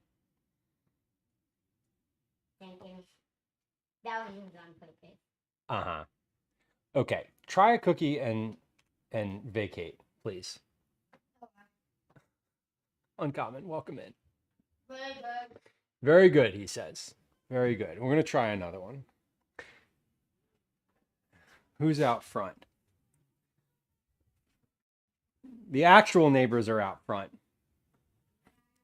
Okay. Calvin gets bigger each time I see him. Same, and I see him every day. Yeah, these are These are great.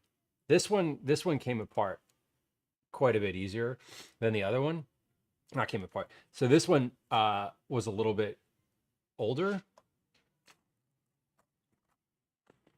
Yeah, this one's drier. So these are gonna get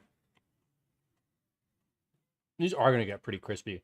And I see why they want you to cut the chocolate chips or have the chocolate chips in a very thin, or not a very thin, in a very small format, because that is a very thin cookie. That if you had a full like chocolate chip morsel in there, it would be sticking out the top.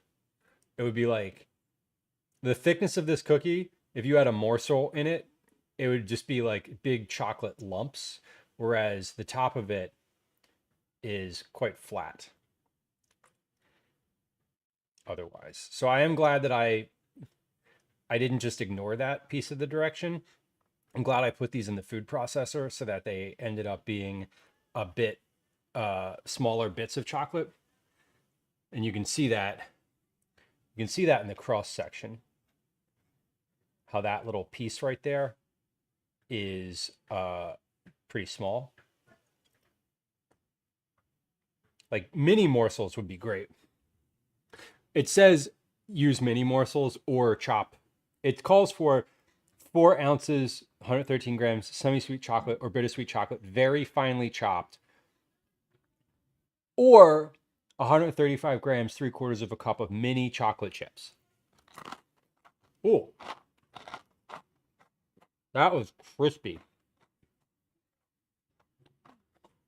These are great. I am happy with these. I'm curious. We're going to let these sit for a little while longer before doing anything with them, because I want them to cool. I want them to give off a little bit more moisture into the air, because I'm curious how fragile these are, because I don't want to package these. If these are fine to put in like a Ziploc bag, I'm just going to put them in like a plastic bag and be like, here, carry these in a tote bag. If they're really fragile, I want to find a different way to package them. But I think these will be good. From the I think these I'm getting the sense that these will be fine in just a regular plastic bag.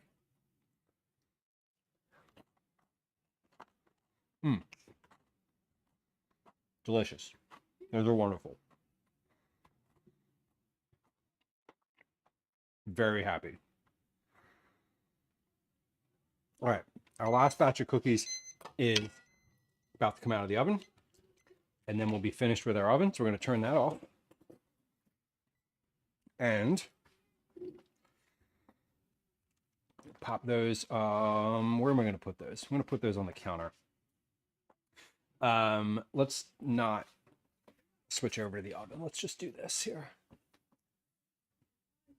Yeah, these are good and good to go. The ones on the bottom shelf, also good to go. Put those on top of the stove, and the oven is off and empty. And we have, let's see, we had 81, 80, 79, we have 78 cookies. 78 cookies, 34 kids. I'm not gonna do 2 cookies per kid. We're just gonna put like 45 cookies in a plastic bag, and I think that'll be fine. Because then I'm just gonna keep the rest of them and eat them myself, because I want to. And I don't need a better reason. So there. Let's do this though. We are going to cut the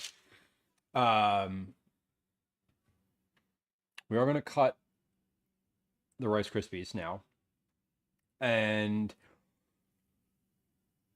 those I'm going to package in like an aluminum foil like two tier, basically just like an aluminum, like parchment paper, aluminum foil, kind of folded up and just like have a big brick of Rice Krispies, because they are they'll be fine.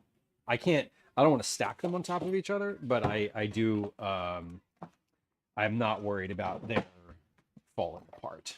That's not an issue here. But these look good. We're fully finished. These are cooled and ready to go. Yeah, Sarah, 2 each and 10 for the teacher. Listen, when I do Cookie Club every month, right? I make extra cookies. So I have a spreadsheet for this, right? This is a hold on, let me wipe this counter before I do this. Let me before I put food packing material on the counter, let me wipe these. Let me wipe this with a wet wipe, an antibacterial wet wipe, or 2, because food service / food surface, food serving surfaces should be disinfected. And they are Fruity Pebbles bars. They are a bit, there's crisp Rice Krispies and Fruity Pebbles in there. So I had a bag of Rice Krispies from the last time I made these that was left over. That was combined with a box of Fruity Pebbles, or some of a box of Fruity Pebbles. And that was for a little bit of color. And then I put some rainbow sprinkles on top of them, because why not? Because why not, really? Okay, cutting board. Yeah, that'll be a fine size for this. Okay, so we're gonna take these. Oh, so fluff. I'm sorry. Pouring rain. I'm imagining that pouring rain does mean that more people are ordering. However, like, not that people don't do that anyway, but like, I'm just imagining that the volume is higher on days where the weather is crappy. Yeah, these are looking great. So he said he has 30 kids in his class. Can I cut this into 30 pieces? How would I cut this? 5, 10, 15. So 6 by 5. Let's see. 1, 2, 3, 5. Yeah, I can do that. I can make 30 pieces out of this. Some kids aren't going to want one.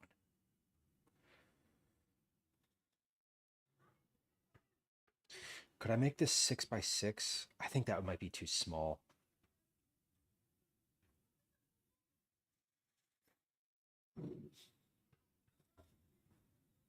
Let's see.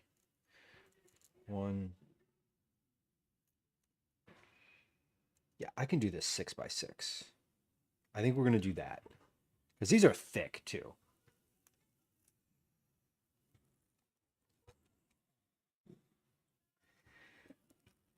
And also 6 is easier to cut than 5. Okay.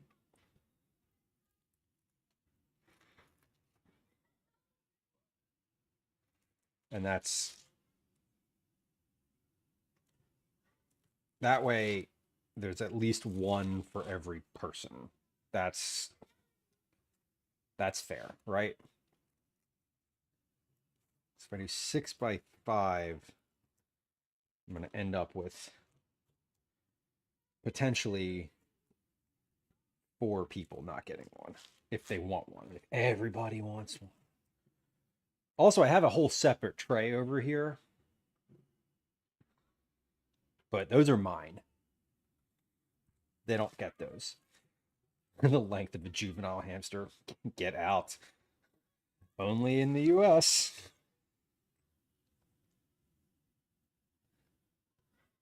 So 1, 2, 3, 4, 5, 6. So we do half, and then thirds.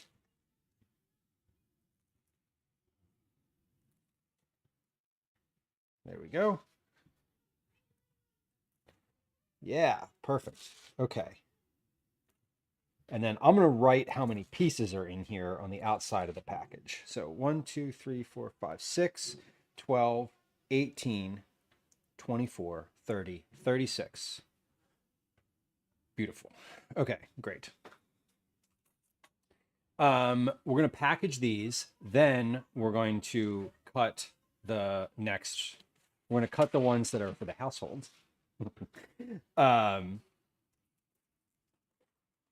Yeah, we're going to package these, then we'll cut the ones that are for the house. And then we'll try one, obviously. Pixie, welcome in. Happy Tuesday. Friend of the stream, fellow food and drink streamer, Black Rose Pixie. Nice to see you. I hope June is going well for you. See, I remembered what month it is. I did it. We did it. We did it. Well, thank you for the shout out. Fellow Food and Drink Creator Club member as well. Friends who are hanging out here, if you happen to be a food and drink streamer and you're not in the Creator Club, after you follow the link in chat to follow Black Rose Pixie, how about you follow the link that's also in chat to apply to be in the Food and Drink Creator Club? Friends who are hanging out in the Food and Drink Creator, or who are like friends who apply, for anybody who's hanging out who has applied to be in a creator club, whether it's food and drink or makers and crafting, perhaps DJs or art, retro gaming. There's a lot of different creator clubs. That link in chat will take you to the application for any of them. So if you are a streamer who is in a non-typical gaming or streaming space, I would encourage you to take a look at the creator clubs and come check out what they are and apply. And also, if you do apply, you should be really patient because the folks that run the creator clubs are doing it all on their own. And there's only a few of them. So if you apply, your application may take a while to get through, but be patient. So anyway, that's my pitch. That is my pitch for the food and drink and other creator clubs. I didn't really tell you what value they bring, but like, you know, you should just join.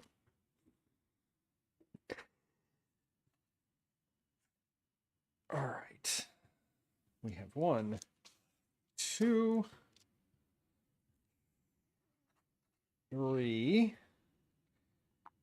This is one of the reasons I love this Santoku knife, this like black, this flat knife, because it is flat and you can really get underneath the stuff with it. It's mainly good for like when you're chopping vegetables and you're, you know, putting things in a container, but it's great for this as well.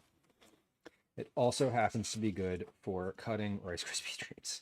Actually, I don't need to do this for these. I can just slide these off because this is only this is the second half of these. Can I slide these off? No, they're sticky. They're very sticky.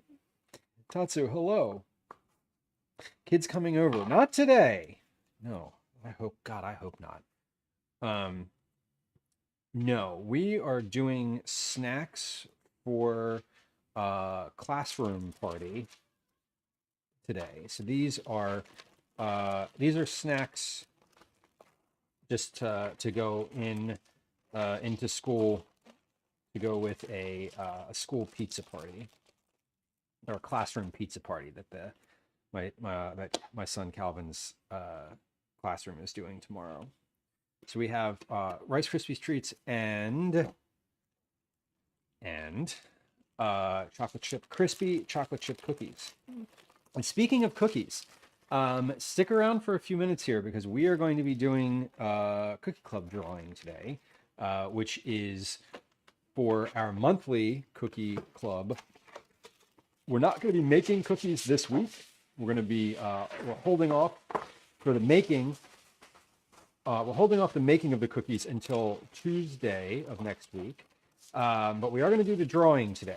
So if you think you have your name in, stick around, because even if your name doesn't get pulled, we do one of the entries, the last entry that we pull, we will pull entries until that person whose name is drawn is someone who is present in chat at that moment. So that means that if you're here now, in about 15 minutes or so, if you have a Cookie Club entry, you have a good chance of winning. I don't know how many folks are hanging out today, and I don't need to know that. I don't ever have my chat count, or not chat count, viewer count on. But I do know that Tuesdays are a generally slower day on Twitch overall. So it is probably a good day to be hanging out in chat for a Cookie Club, that's for sure. Tatsu, amazing. I'm so glad that you got them. Left me a whisper. Okay. Thank you. I will be checking those probably either tonight, or I'll be looking at Twitch Whispers again. Not that I intentionally ignore them, but I just generally don't look at them. I do look at them at least once a month when I do Cookie Club notifications, because someone always gets notified through Whispers. So I end up seeing ones that have come in since. But thank you. I will definitely take a look. We're going to do one more aluminum foil round here, just to kind of get this finished wrapping. Okay. How many did I say were in here? 36. Right. Okay, so we have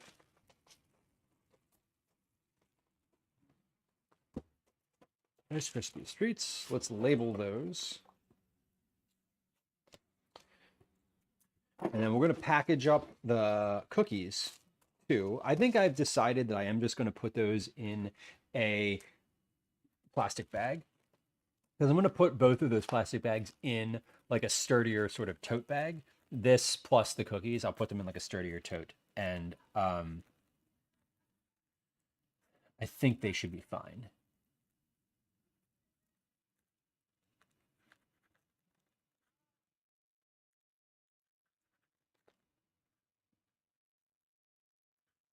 Okay, so at least we know there are 36 of these in here.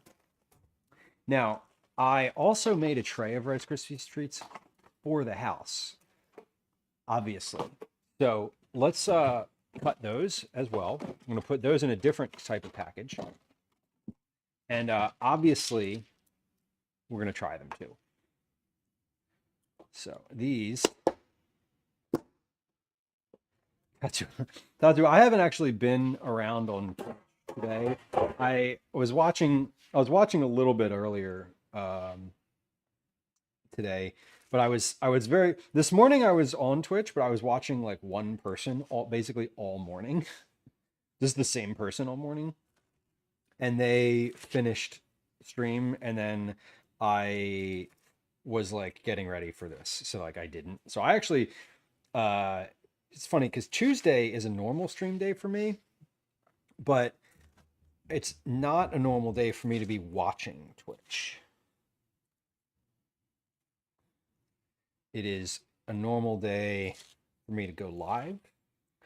I've been watching a lot of Twitch. I watched a ton over the weekend, this weekend actually. I've sort of been laid up with a bit of recovery from a minor elective non-emergency type surgery. So I haven't been able to like be as active, and that translated to me doing a lot of hanging out on Twitch. Not chatting, mind you. I was creating a lot of clips and a lot of just like being on the platform, sort of bouncing around, observing, which is great. I don't often get like a good sort of long form amount of time to hang out on Twitch. 1, 2, 3, 4, 5. 1, 2, 3, 4, 5. 1, 2, 3, 4, 5. Okay, cookies are finished. I'm just getting all of my cookies sort of together in one spot now, in the anticipation of packing them here momentarily. 1, 2, 3, 4, 5. 1, 2, 3, 4, 5. 1, 2, 3, 4. Okay, great. Beautiful. Oh shit, he took one off of one of these piles. So did I. 1, 2, 3, 4. Okay, we found it. We did it. We got it. Okay, okay. Softy, welcome in. Hello. Welcome. Clearing things out. This is the move. Those are good. Let's get a container to package my household Rice Krispies treats in. I'm going to try one of these before packaging, obviously. But one of these, this was a clean sheet of parchment. I'll use that. Okay. Here are the Rice Krispies treats that I made for the house. These are cut up. This is the bottom of them though, so that we have obviously a little bit of extra marshmallow, which is amazing. Thank you to Warzy for the suggestion for adding a little more marshmallow to these. They look gooey. They certainly felt gooey when I was cutting them. They had a lot of give to them. So we're going to try two. We're going to try one from the edge, of course, and then one from the middle, because just like pizza, there's square cut pizza. There's two different versions of the best thing. So here are our Rice Krispies treats. They are Rice Krispies with Fruity Pebbles and marshmallow. They're sticky. We got a nice pull going on here. And damn, those are good. All right. These are great. I am thrilled. I'm thrilled at how those taste. Yeah. I'm glad I cut them into small pieces too, because like I'll feel good about eating 2 or 3 pieces.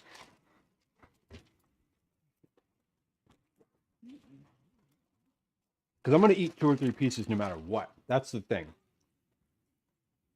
I'm going to put these in a package. Well, these are for the house. Again, like, just like Cookie Club, I don't like making treats and then just like not having any around. That's odd. That would be very odd to me. I'd be like, what do you mean? What do you mean you didn't make extra?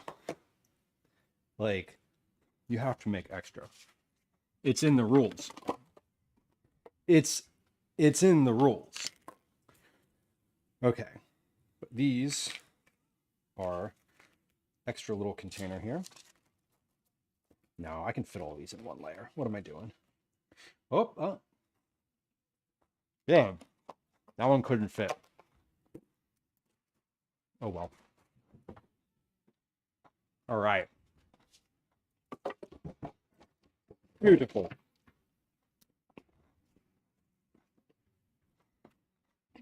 Let's get these cookies in a bag. And then we'll do our Cookie Club drawing.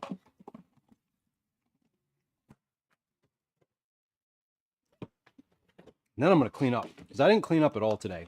And the house is definitely, not the house, the counter. You know, I like saving my bags, right? But if I'm sending stuff to school, I'm going to give them a new plastic bag, right? I think they deserve that. And also, it's weird. It would be very weird for me to send in a bag to school and be like, here's some cookies I made fresh, and have the bag say like soup stock 2022 on it. People will be like, what the fuck? What's wrong with you? And I don't know. We can't do that. We gotta give them the clean bags. It's just how it goes. Again, it's in the rules. I don't make the rules. We just observe them. All right, here's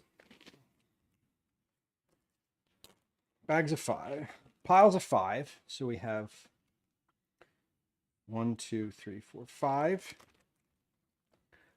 10,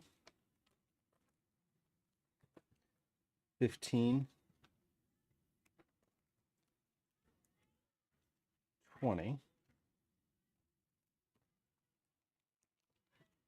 We'll just do 2 bags, and that'll be 40 cookies. And I think that'll be... No, because I still have a lot left over. Let's do... Well, first off, I'm going to start with 2 bags. I know I'm going to use 2 bags no matter what. So we're going to do... There's 5, 10, 15, 20. We got 5, 10, 15, 20. That's 40. So let's do 2, 4, 6, 8. There's 28. 2, 4, 6, 8. 28. And then we'll do 2, 4, 6, 8. That's 56 total cookies. And then we have 5, 10, 15, 20, 22 left at the house. I think that's fair. That seems reasonable. That's plenty of snacks. And if there's leftovers, I don't care. Just put them in the teacher's lounge. Like, legit, just put them in the teacher's lounge. I don't want them back. Basically, once they leave the house and go with my son on public transit and then in his backpack and in the school for the day, and then they marinate in the school air all day, I don't want them back. I just don't. We're good. I'm not going to eat them. If these come back to the house, I'm going to be like, we're good here. We're good. We're good. Instead of vacuum sealing these, I'm just going to take a little like metal straw and pop that in.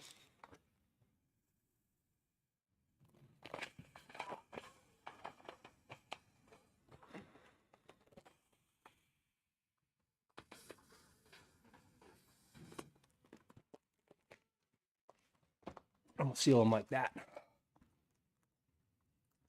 Because I think vacuum sealing these would be a bit too aggressive. And leaving them loose is also not ideal. Yeah, the beef stock bag. Listen, I do have one of those.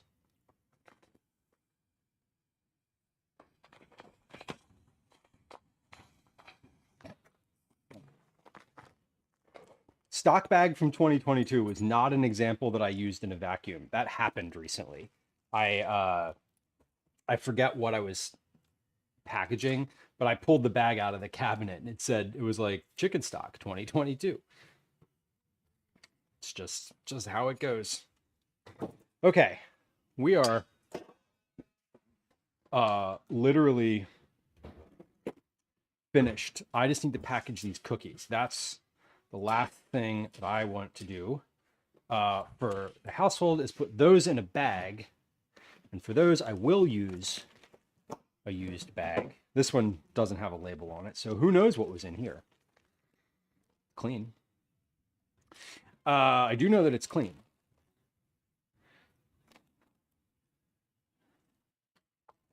Okay, but 22 cookies for the house is pretty good. That's a slightly less than a batch, but like that's okay. We got cookies, we got Rice Krispies treats. Like we're stocked up on snacks again here for this week at least. So I'm happy about that. And we did the thing for school, which was the goal.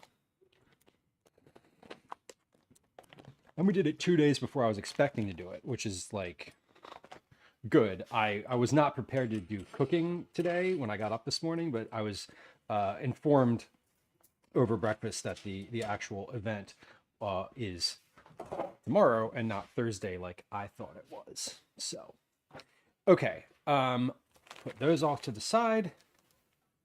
Take these and we'll put these in the cabinet where the treats go.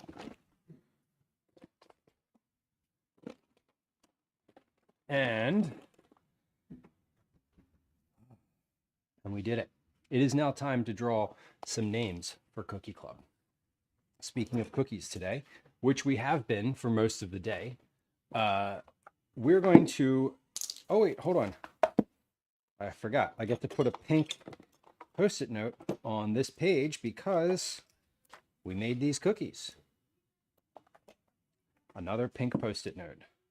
You know, I was at an event recently with a cookbook agent who was saying that the average person who buys a cookbook will only make at most, I think she said the average was 2 recipes from the cookbook, which to me is wild because if I get a cookbook, I'm trying to make as much as I can from that thing. Like, I don't buy cookbooks with the intention of just looking at them. I buy them with the intention of using them. And this, how many well, first off, I didn't buy this one. Someone else purchased this for me, which was very kind. 1, 2, 3, 4, 5, 6, 7, 8, 9, 10, 11. I've made 11 of the 100 cookies in here. So we're slightly more than a 1/10 of the way through cooking this book. Pretty cool.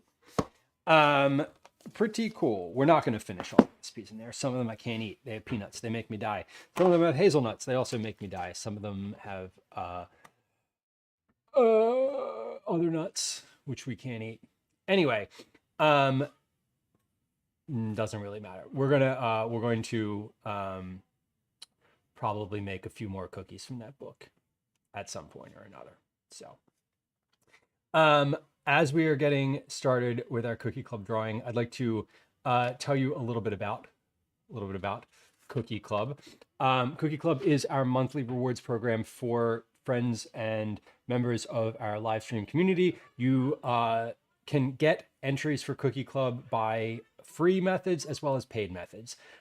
Paid methods are easy. You can get an entry for every subscription or YouTube membership, every gifted sub, every 500 bits, every $5, super chats on YouTube, stickers on YouTube, every $5 direct donation through PayPal is 2 entries.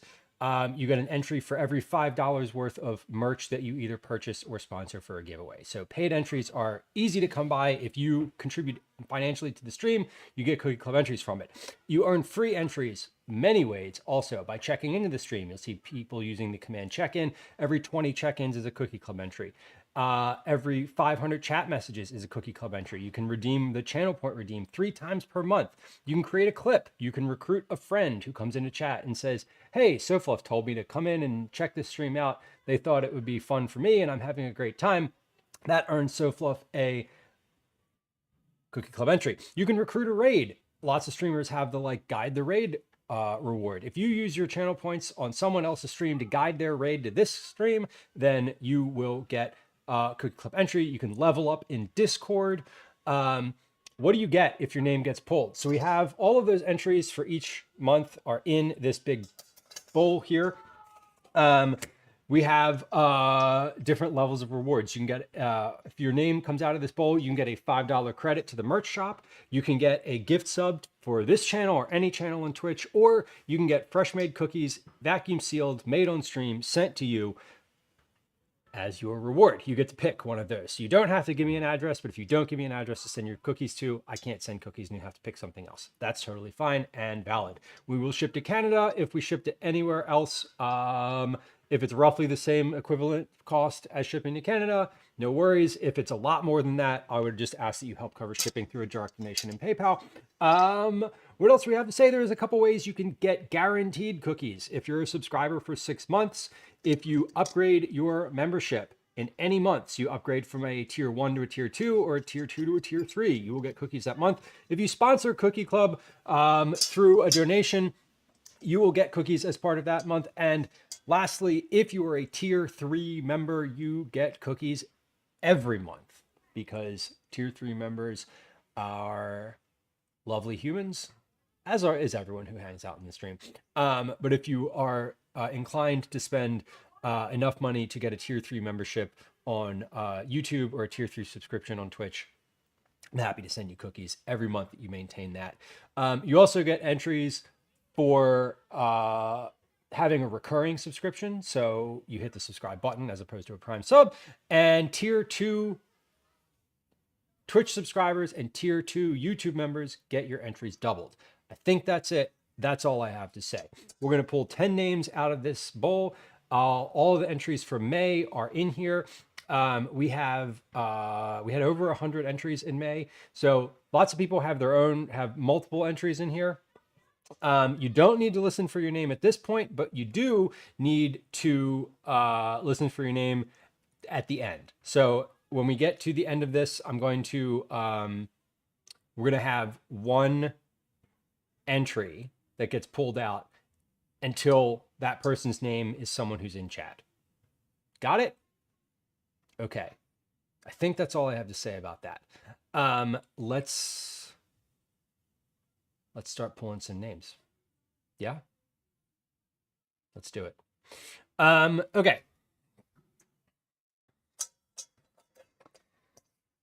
As always, if I pull your name twice, I'm not going to say it. I'm just going to dump it to the side.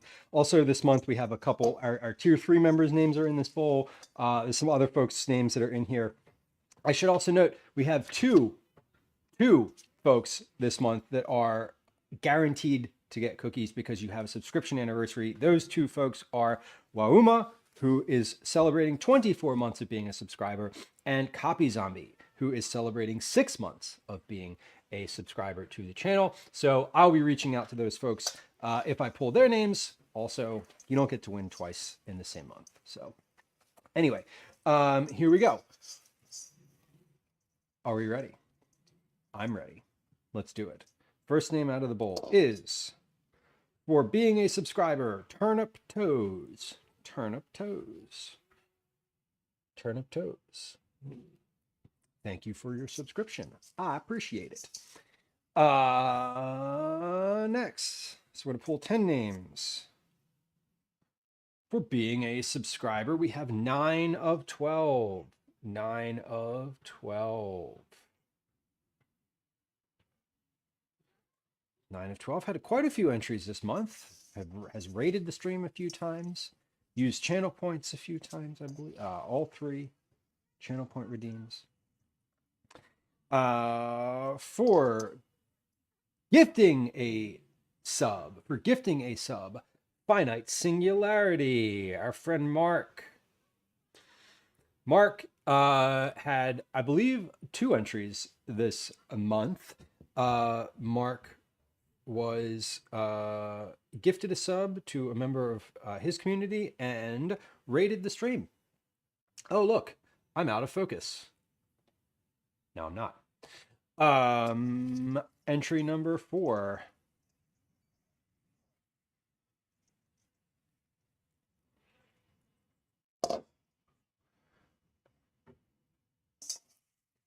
Pulled that name already.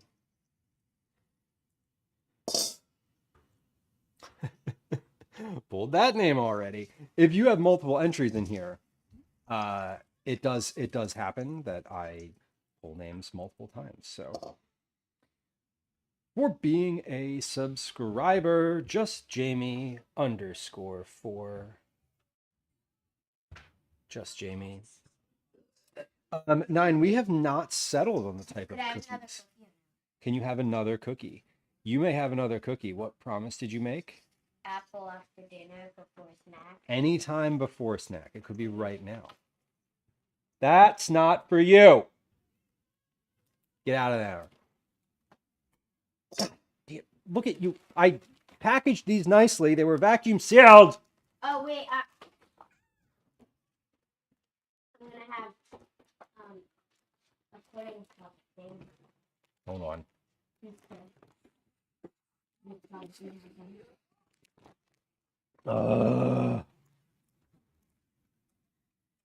Sorry. Yes, thank you. These are for school. Comes in.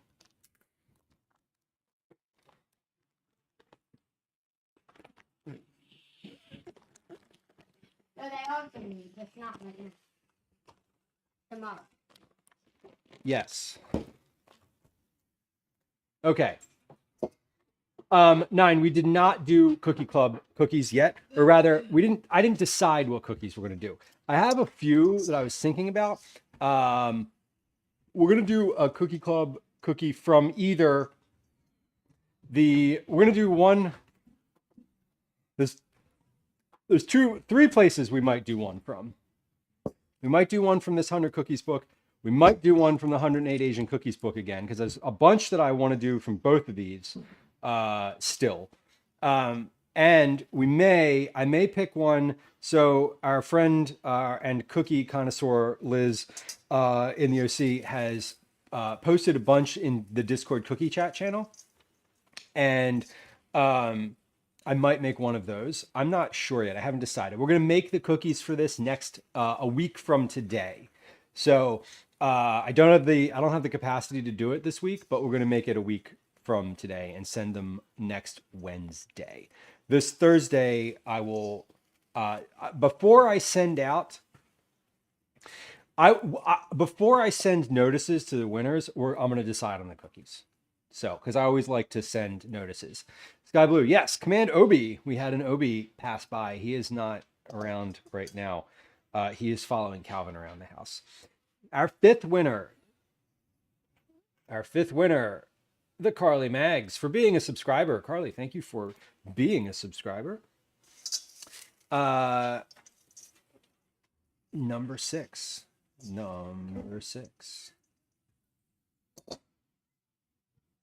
Already pulled that name.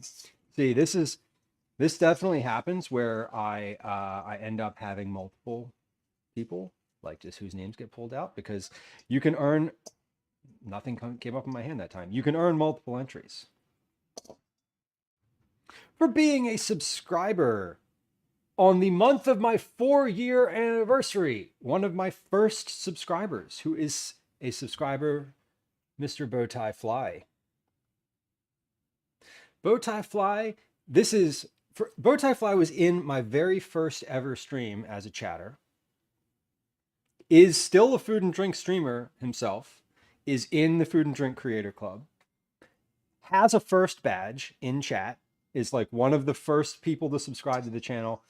And has been a not super frequent chatter over the years, but a consistent supporter.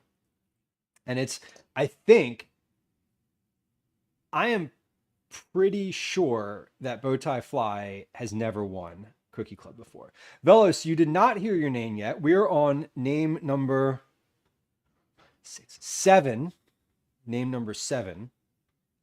But I will tell you, and perhaps you'd like to pass this along in case they're not in chat right now, that Copy Zombie is on month 6 of being a subscriber and has a guaranteed win of whatever they want this month. So we also pulled that person's name already too. So I don't know. I'm probably going to reach out on Twitch Whispers, but I don't know if she's responsive to Twitch Whispers. I might just tell you. I might just message you in Discord. For being a subscriber, AZZA 0023. AZZA, thank you for being a subscriber.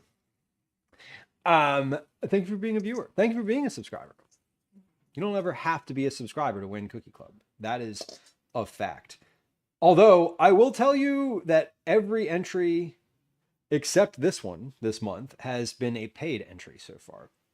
For rating the stream, fellow food and drink friend, as well as fellow Cookie Club manager, not this Cookie Club, but Mer Bakes, also has a Cookie Club on her stream, and we love it, and we love supporting that, and we're always happy to see a friendly name come out of the bowl. All the names that come out of the bowl are friendly. You don't have an entry in here if we're not like somehow, if you're not part of the community somehow.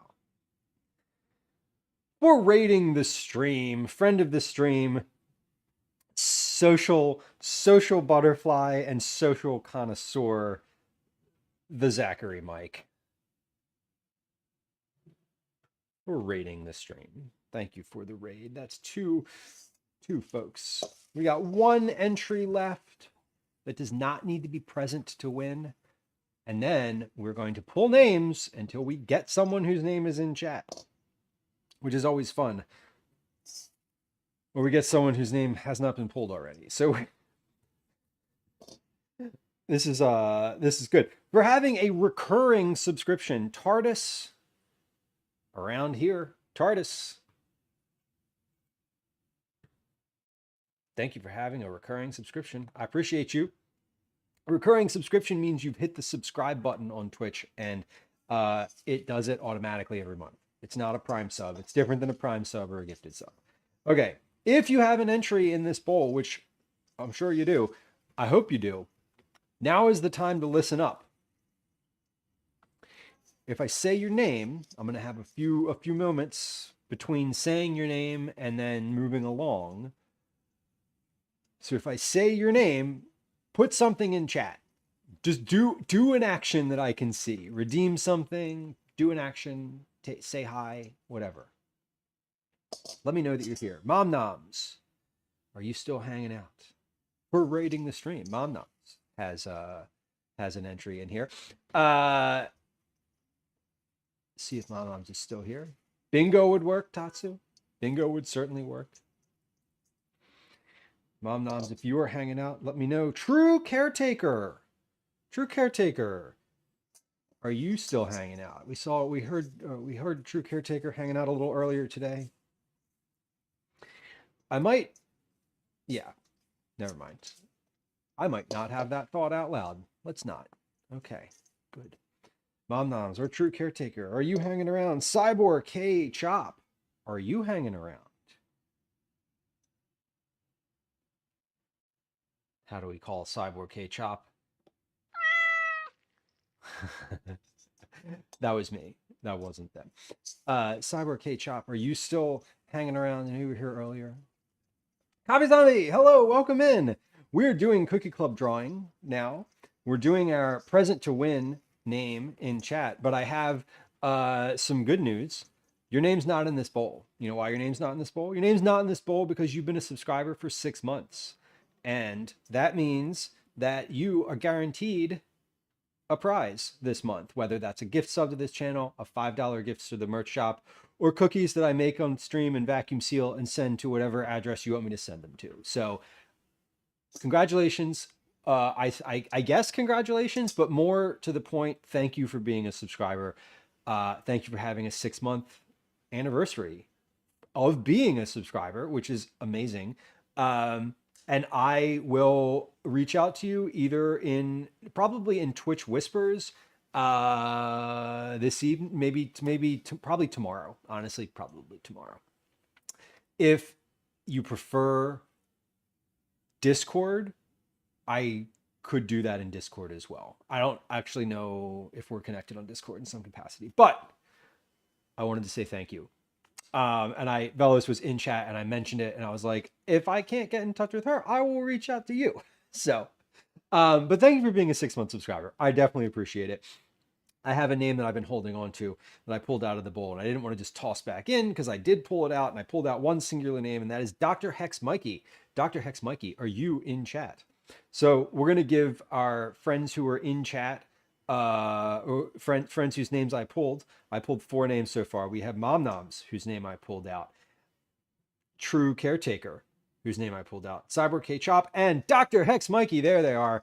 Dr. Hex Mikey is present and is our 11th name out of the bowl. The 11th member of our Cookie Club party this month. So, cool. Twitch chat is fine. Okay, awesome. I will reach out to you on like Twitch Whispers. It's you don't need to worry about timing. Like you don't need to get back to me immediately. For Copy Zombie and anyone else who won, which includes this month, Turnip Toes, 9 of 12, Finite Singularity, Just Jamie, the Carly Mags, Bowtie Fly, Azza 0023, Merbakes, the Zachary Mike, TARDIS around here, Dr. Hex Mikey, as well as our anniversary celebrants this month, Wauma for 24 months, Copy Zombie for 6 months. Of course, our tier 3 members get cookies already.